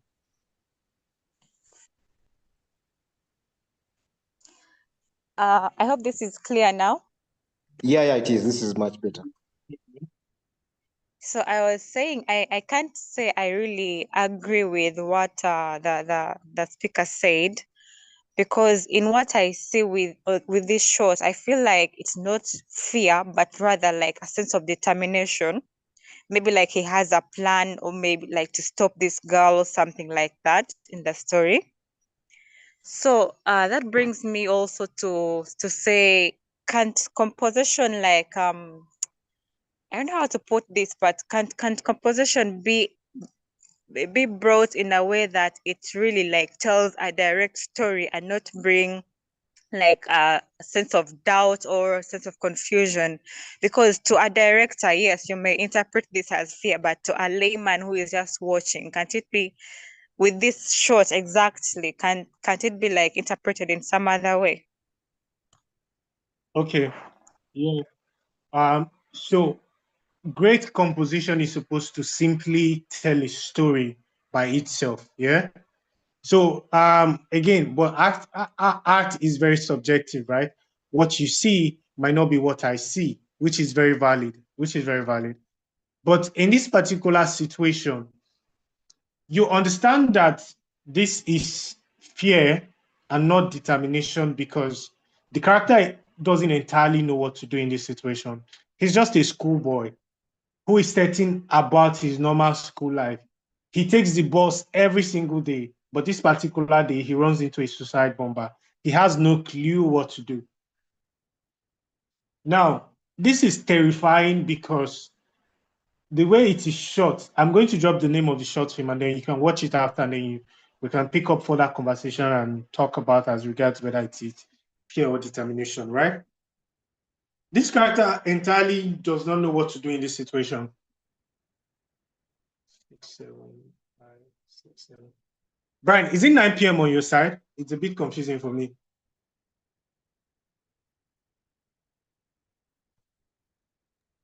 Come again? Is it 9 p.m. on your side already? Yeah, it is 9 p.m., but you can still push until you are done with the session. Maybe like okay, so I can let me just 8 or 20 minutes, right? Oh, so yeah, 20 Gift, minutes is okay.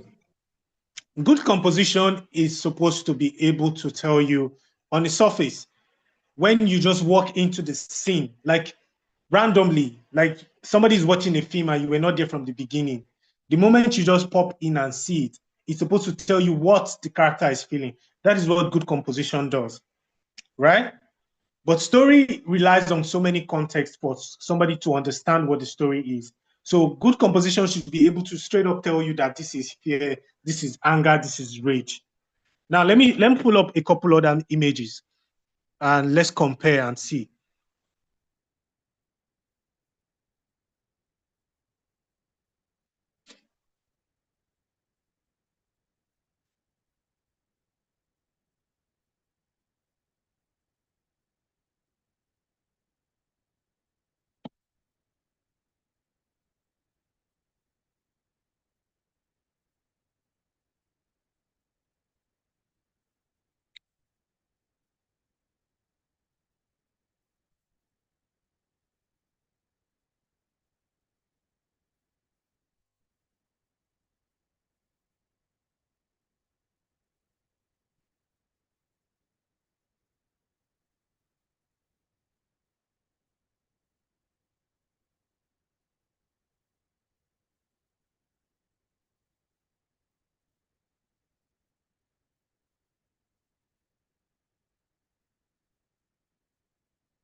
Can you hear me?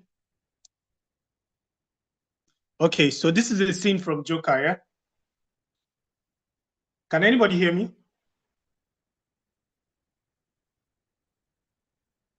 Can anybody hear me? I hear you. Oh, okay, okay, great. So this is a scene from Joker.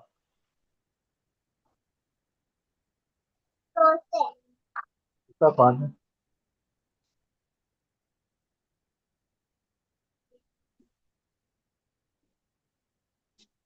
All right. So let's talk about this scene. Let me play it again, yeah?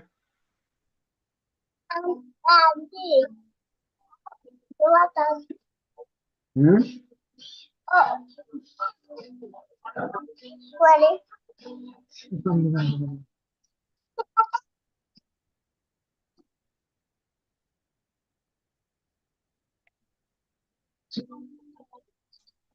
Okay, Gift. So Gift, tell me, what does that composition tell you?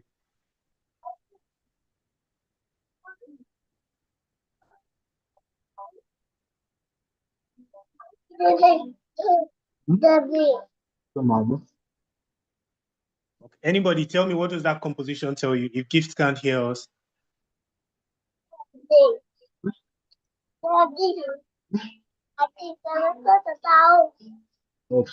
That play it again. Somebody tell me what that composition talks about. Guys, someone. Not me this time, another person. Okay, Frederick says, looks like they're isolated in the foreground. No one else matters. That's valid. Any other person wants to take a go at it? Gift. Frederick says, even the fire in the background is important. Amazing. I'm glad that you're picking it up. Gift, is Gift still on this call? So Anne, I've not heard Anne's voice. Bahati, I don't know if I'm pronouncing your name correctly, but there with me. Bahati, Kajigi, Ivana, Frederick, Isaac, King Crest, Margaret, Benji. So tell me what that composition, Shimeka. I'm going to play it again.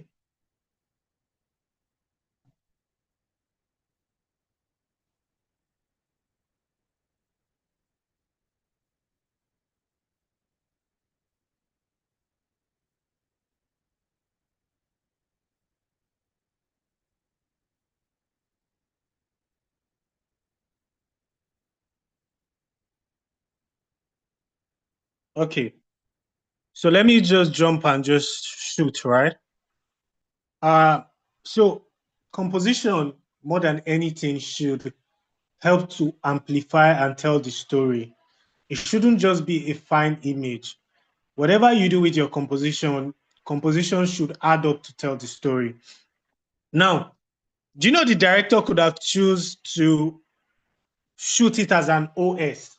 We all know what an OS is, right?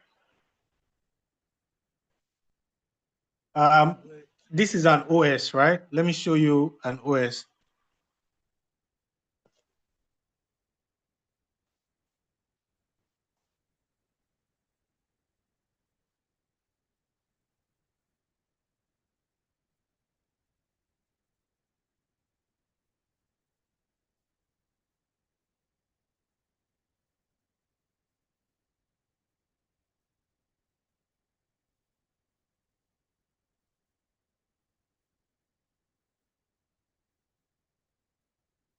Guys, yeah, this is an over the shoulder shot here. You know, the director could have done an OS and then do a reverse for it. But the director decides that the best composition to tell this scene is a medium two shot with the fire in the background and the light making a halo and the two characters kissing. It will both. Now, what this does is, you see that it's chaos. The Joker, the premise of the Joker story is chaos. But you realize that in the midst of the chaos, there's romance, love, and which is what this scene does without even dialogue. When you walk into the cinema and this is the only scene you meet playing, you immediately understand what is happening here. That there's a fire burning, that this love is crazy. This love is going to burn. And in the midst of the chaos, these two people have found love.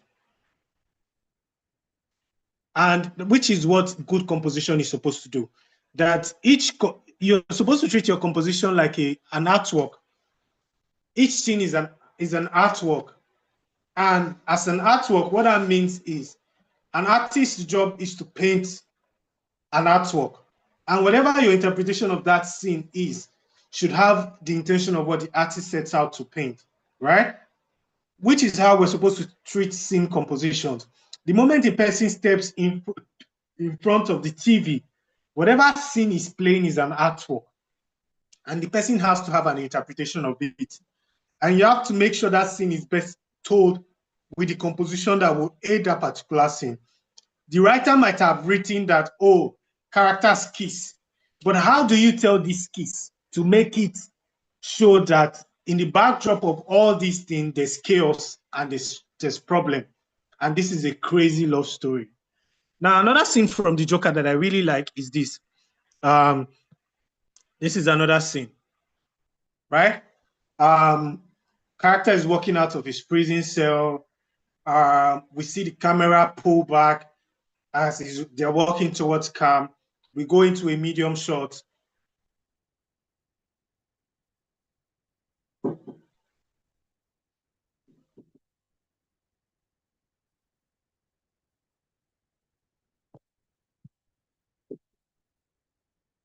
Hold up.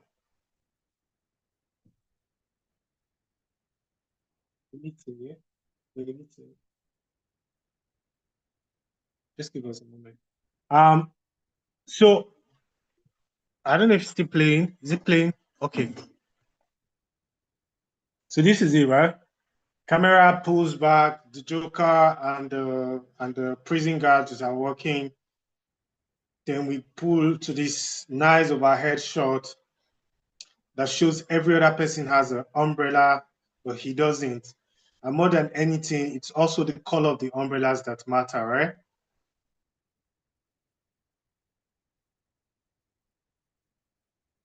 Now, let me ask a question.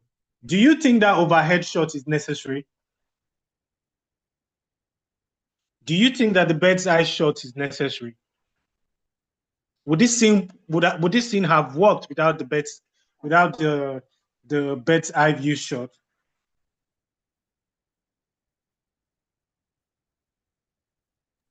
Kajigi, maybe now let's ask Bahati Kajigi to tell us. Bahati.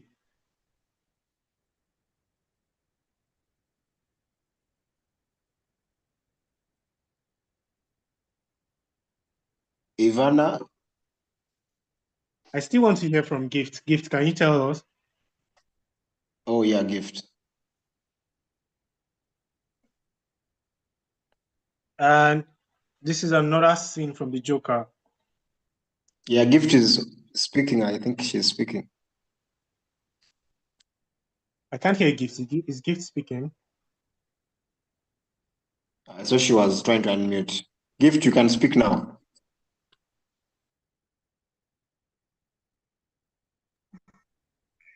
I just wanted to answer the previous question.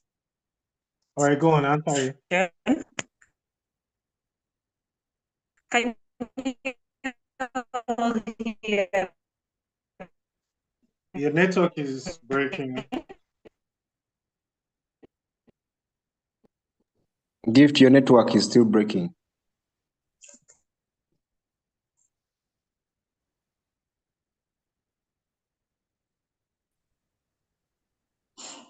Oh yeah, you were saying whether the bird's eye shot matter. Yeah, I was asking, would that scene still have worked without the bird's eye shot?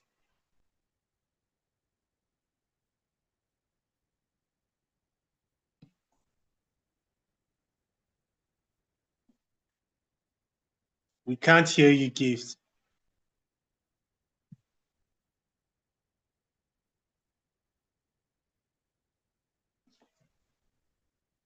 You think it doesn't matter, right? So I think one of the advantages of understanding composition and knowing how to compose is it does matter. Every single thing you place in your frame matters. Every single thing you place in your frame and how you place it matters, right? Now, on the surface, it's just a bird's eye view, right?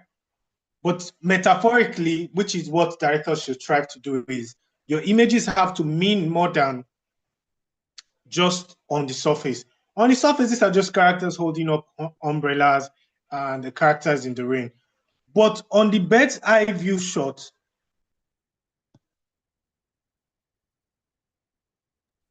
Story Priest, as you go on, there is a question that is coming from YouTube, someone who's watching from the live stream, and they're asking, how can these concepts be borrowed by filmers and of concerts and prayer sessions?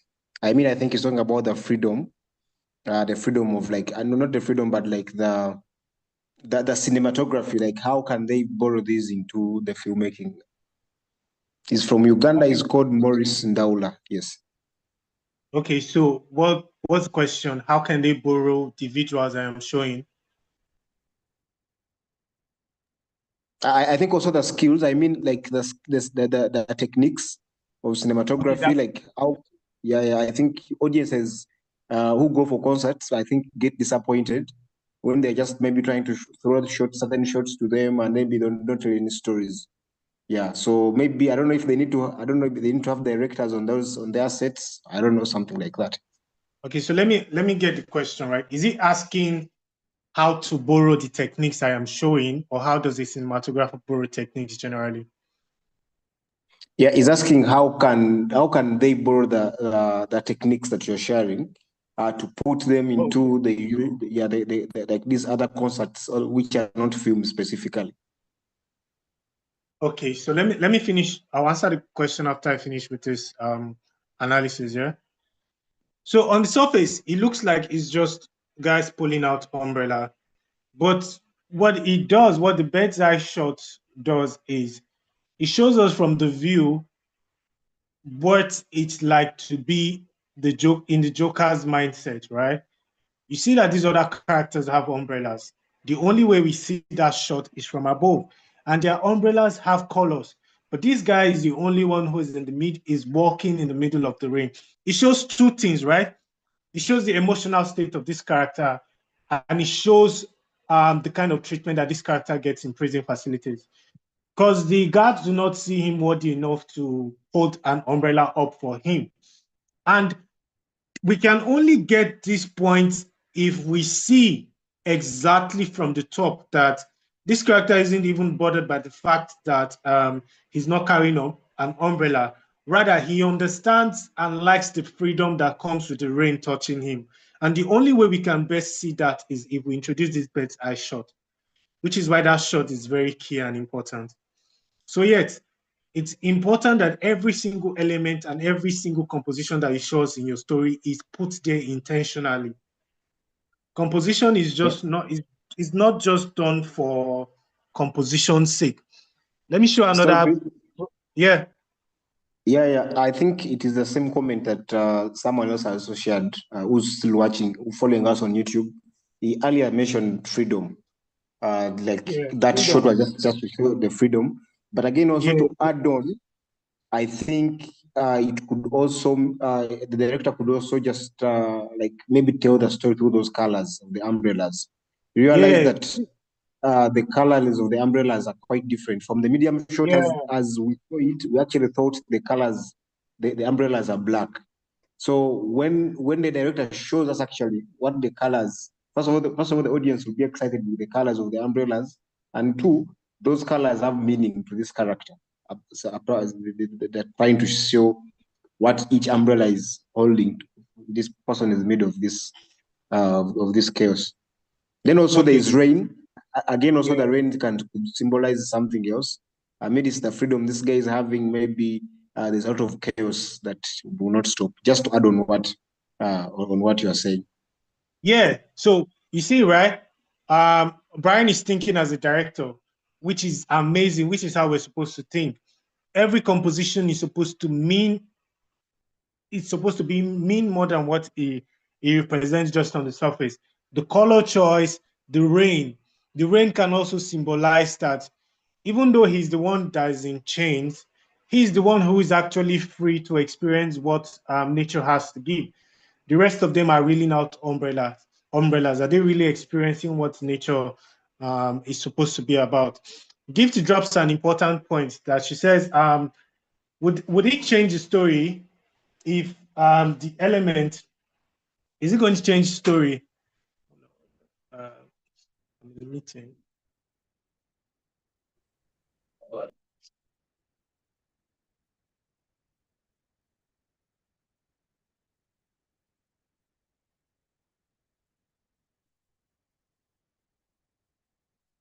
Yeah, so Give dropped an important point. Is it still going to affect story if that shot wasn't there?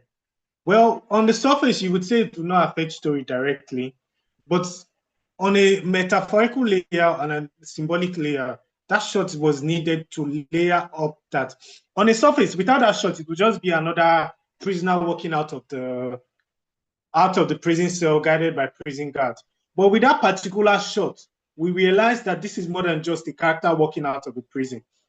With just that particular moment, we are told that this is more than just a character walking out of the prison. This is a moment, this is an emotional statement, which is what is really important as directors. How can a moment mean more than what is just written on paper? I'm going to play another scene from one of my favorite films, You Will Die at 20. It's by Sudanese filmmaker, right? Oh shit.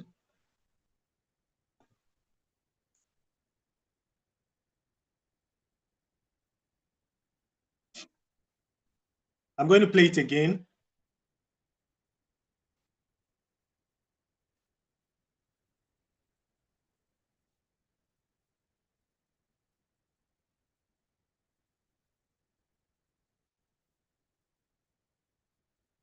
So let me play it a third time just to be sure that we got it.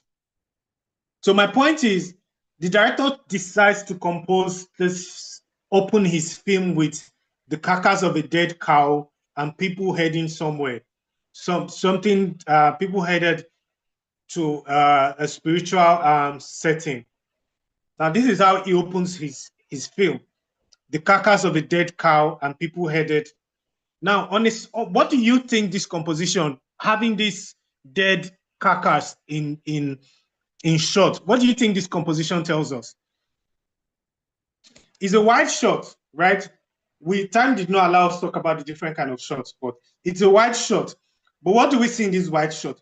We see the carcass of a dead cow a bird perching and people in the background walking towards a spiritual gathering. Now, for the context of the story, people, this is what happens in this story, right? The people that are headed in the direction of the spiritual gathering is when a child is born, they take the child to the spiritual gathering so that the spiritual seer can foresee what the characters, what the child's destiny would be like. So on this particular day that they are going with this child, they realize that the spiritual leader tells them that this child will die at 20. But what do you think this composition tells you from the beginning of the film? It tells you, it sets the tone and it sets the theme of what the story is about death, not just any kind of death, but an untimely death. Third priest? Yeah. Can I answer the question as before you add on? Yeah, go on. Yeah. For me, I really love composition. That's why I'm really so excited when it came to like the compositions and what, because when I'm telling a story, I want to tell it through the frame. I want to tell it through, let the audience interpret the story for themselves. Mm-hmm. So I've not seen this film, but what I see, what is important to the audience for them to get, like it's what is in the foreground. And then what is in the background, I want them to ignore it. I want them to feel like the people walking doesn't matter so much to the story. So later on in the story, I'm just imagining if I'm to watch the film, I would imagine that later on in the story, there will be a lot of deaths. And then the audience subconsciously, they're already used to the death that was ignored from the beginning of the story. So it's basically the idea of selling that you're going to say that tone for the story. Some audiences may actually take it lightly. They will think like, the thing is dead and there's a bad whatever. But when they start to see that deaths actually happen in the story, they won't be that surprised and shocked that, oh, this is happening and this is happening. Yeah, Brian is correct, right? But I know when you compose yours, you might not want the people to work in the background. But it's important people work in the background for the director because it tells you that the people are headed towards a bad omen. Literally seeing that carcass and the bird on that carcass tells you it's a bad omen. So the people working in the background, the director decides not to isolate the shot because he wants you to see that, oh, these people are headed wherever they are going. The message they are going to get is bad omen, or wherever this journey that they are taking is going to end up being a bad omen. So that composition alone, without saying anything, already tells you and sets the tone of the story. Another composition is this, right? Which is also one of my favorite from past lives. Is a scene where two characters are standing and there's a road in between them. And the director composes it in such a way that they cross the road at the same time. Now, a normal filmmaker would ask, why didn't this character just wait for this other character to cross the road and meet them? Like, Brian, what do you think? Why do they cross the road at the same time? And why do they stand and watch? Why do they stand and wait for each other for a couple moments before they cross to meet each other? And there are elements that are going between them. Thank you for that. I've not watched Past Lives personally, but I really want to watch it because it's one of the films that I've been seeing like trailers and clips all over the place. So I think it's not about them crossing the road, but it's about the nature of the relationship that they have. So I feel like the relationship that these two have is a relationship that it's a relationship that should have trust within themselves. So crossing the road and having that chaos with the cars passing beyond, it does not affect their relationship. That's why you see the guy comes and even tries to kiss. So they don't care about what is in between them and what is, even if they're in the chaos, they're ready to die together. I think that is what I can interpret in this clip that you've shared. So, which is what composition is supposed to do for you. You're supposed to see that scene. Okay, so Martin's dropped the note. He said the viewers to feel what they feel for each other. Martin is very correct, and Brian is also very, very correct here. Now, on the surface, Brian has interpreted it as somebody that hasn't seen the film, right? But when you see this film, you realize why this scene is very important, right? It means that emotionally, right, these characters are separated, but it will take compromising and coming. It will take meeting each other in the middle for them to be able to pull through the emotional dilemma that is going to befall them. Now, this is her husband. Yeah, this is her husband. They are married. But we're in this part in story where her childhood love interest pops up in her life. And then she's caught between her husband and her childhood love interest. But the director tells us with this scene what direction these characters are going to go. So when you watch the film and you get to the end, you tend to rewind to this scene and realize that the director had already answered the question of the film without even answering it. She tells you that this lady is going to pick her husband, but she's only going to pick her husband if her husband is willing to meet her in the middle and understand the emotional dilemma she's dealing with. So which is why the cars pass between them, because it's like it's metaphor for you're in a marriage, you're constantly going to be separated by roads. Like the rush of life is going to constantly separate you people, which is why when you think about how to compose a scene, it must not just be on the surface. It has to symbolize something metaphorically. It has to symbolize something more than just the surface. It has to symbolize in such a way that Brian walk into that scene and then he would just think, oh, this has to do with emotional dynamics. Benji would walk into that room and he would think, oh, this is a depiction of mad love.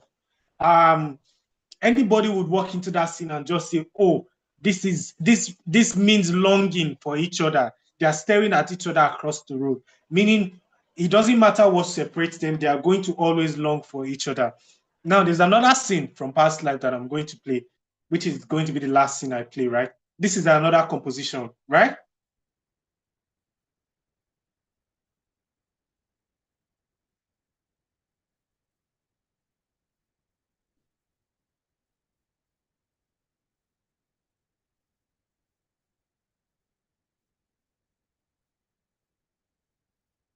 Now, do you take note of what the director does with what the director and the DP does with the camera?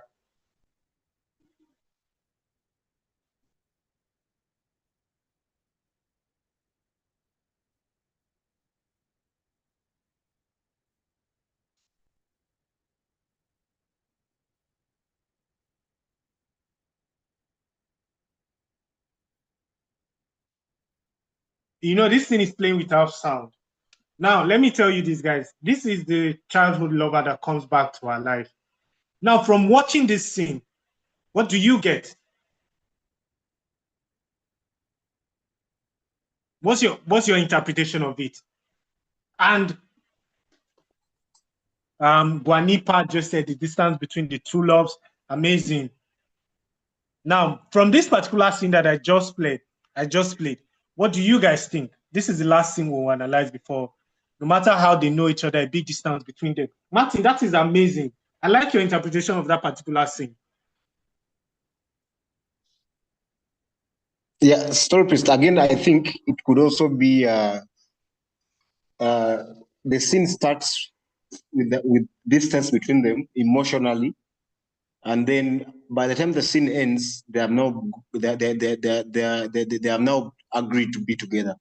He has separated the frame in every time we are seeing the frame as the scene begins, it is individual. So he has left every person in their own frame, and then making sure that they're not connected emotionally. So the guy talks about the weather and all this. So I think now as the scene gets done, then now he has brought them together. They have shared the frame together. Very, very intentional. Very, very intentional filmmaking. Okay, so he said, sorry guys, I thought this was a single camera production. I did not know it was intentional. Now, Margaret, you need to understand that every single thing you do in your film has to be intentional. There's nothing like, oh, you just move the camera like that because you just wanted to move the camera, which is the point of this composition and directing class we're having. Every single thing you do in your film has to be intentional. It has to be pre-thought, meaning you have to sit down and say, if I move the camera like this from one character to another character, what am I saying without having to use dialogue? Now, what this director does is, because she wrote and directed, right? She uses juxtaposition here. And I said before that juxtaposition is placing elements that are different side by side so that you can heighten the difference. Amazing. Who just stated that point now? Frederick, that's amazing. That's amazing feedback, right? This is how you think like a director. And I'm really excited that everybody's saying and interpreting these things to mean different things, right? So as I was saying, the director has them talk about something simple like the weather, but she uses the camera to tell us something more complex. So on the surface, the dialogue is just saying, oh, we are talking about the weather. But on the symbolic angle, what are they talking about? What are they saying without saying? Which is the key watchword of filmmaker. How can you tell something without saying it?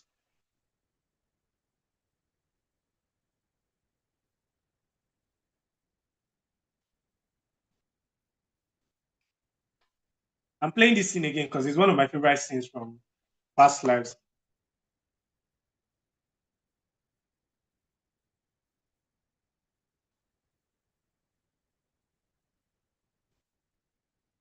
The characters just talk about the weather, but they move the camera.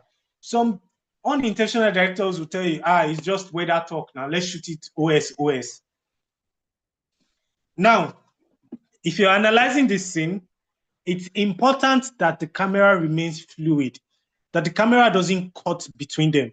The reason is, even though he might be her childhood love, there would always be that connection between them, which is why the camera doesn't cut and the camera doesn't isolate between one shot and another shot. You could have shot this scene as an OS, an OTS. Brian, would it have worked? Would it have passed the same message? No, not at all. If it was a different, it wouldn't have been. It wouldn't have passed the message. It would have just been another OTS shot that means nothing. But the director decides to say, oh no, from this story, these characters have emotional connection. How do we show it? With composition and camera movement. Oh, let's connect them by moving the camera from one frame to another. Meaning they are meeting each other at different parts of their life currently, which is why he isolates the guy. Meaning you are your own man. You've grown to be your own man. And I've grown to be my own woman. But there would always be that connection between us. And he has simply said that without having to use dialogue.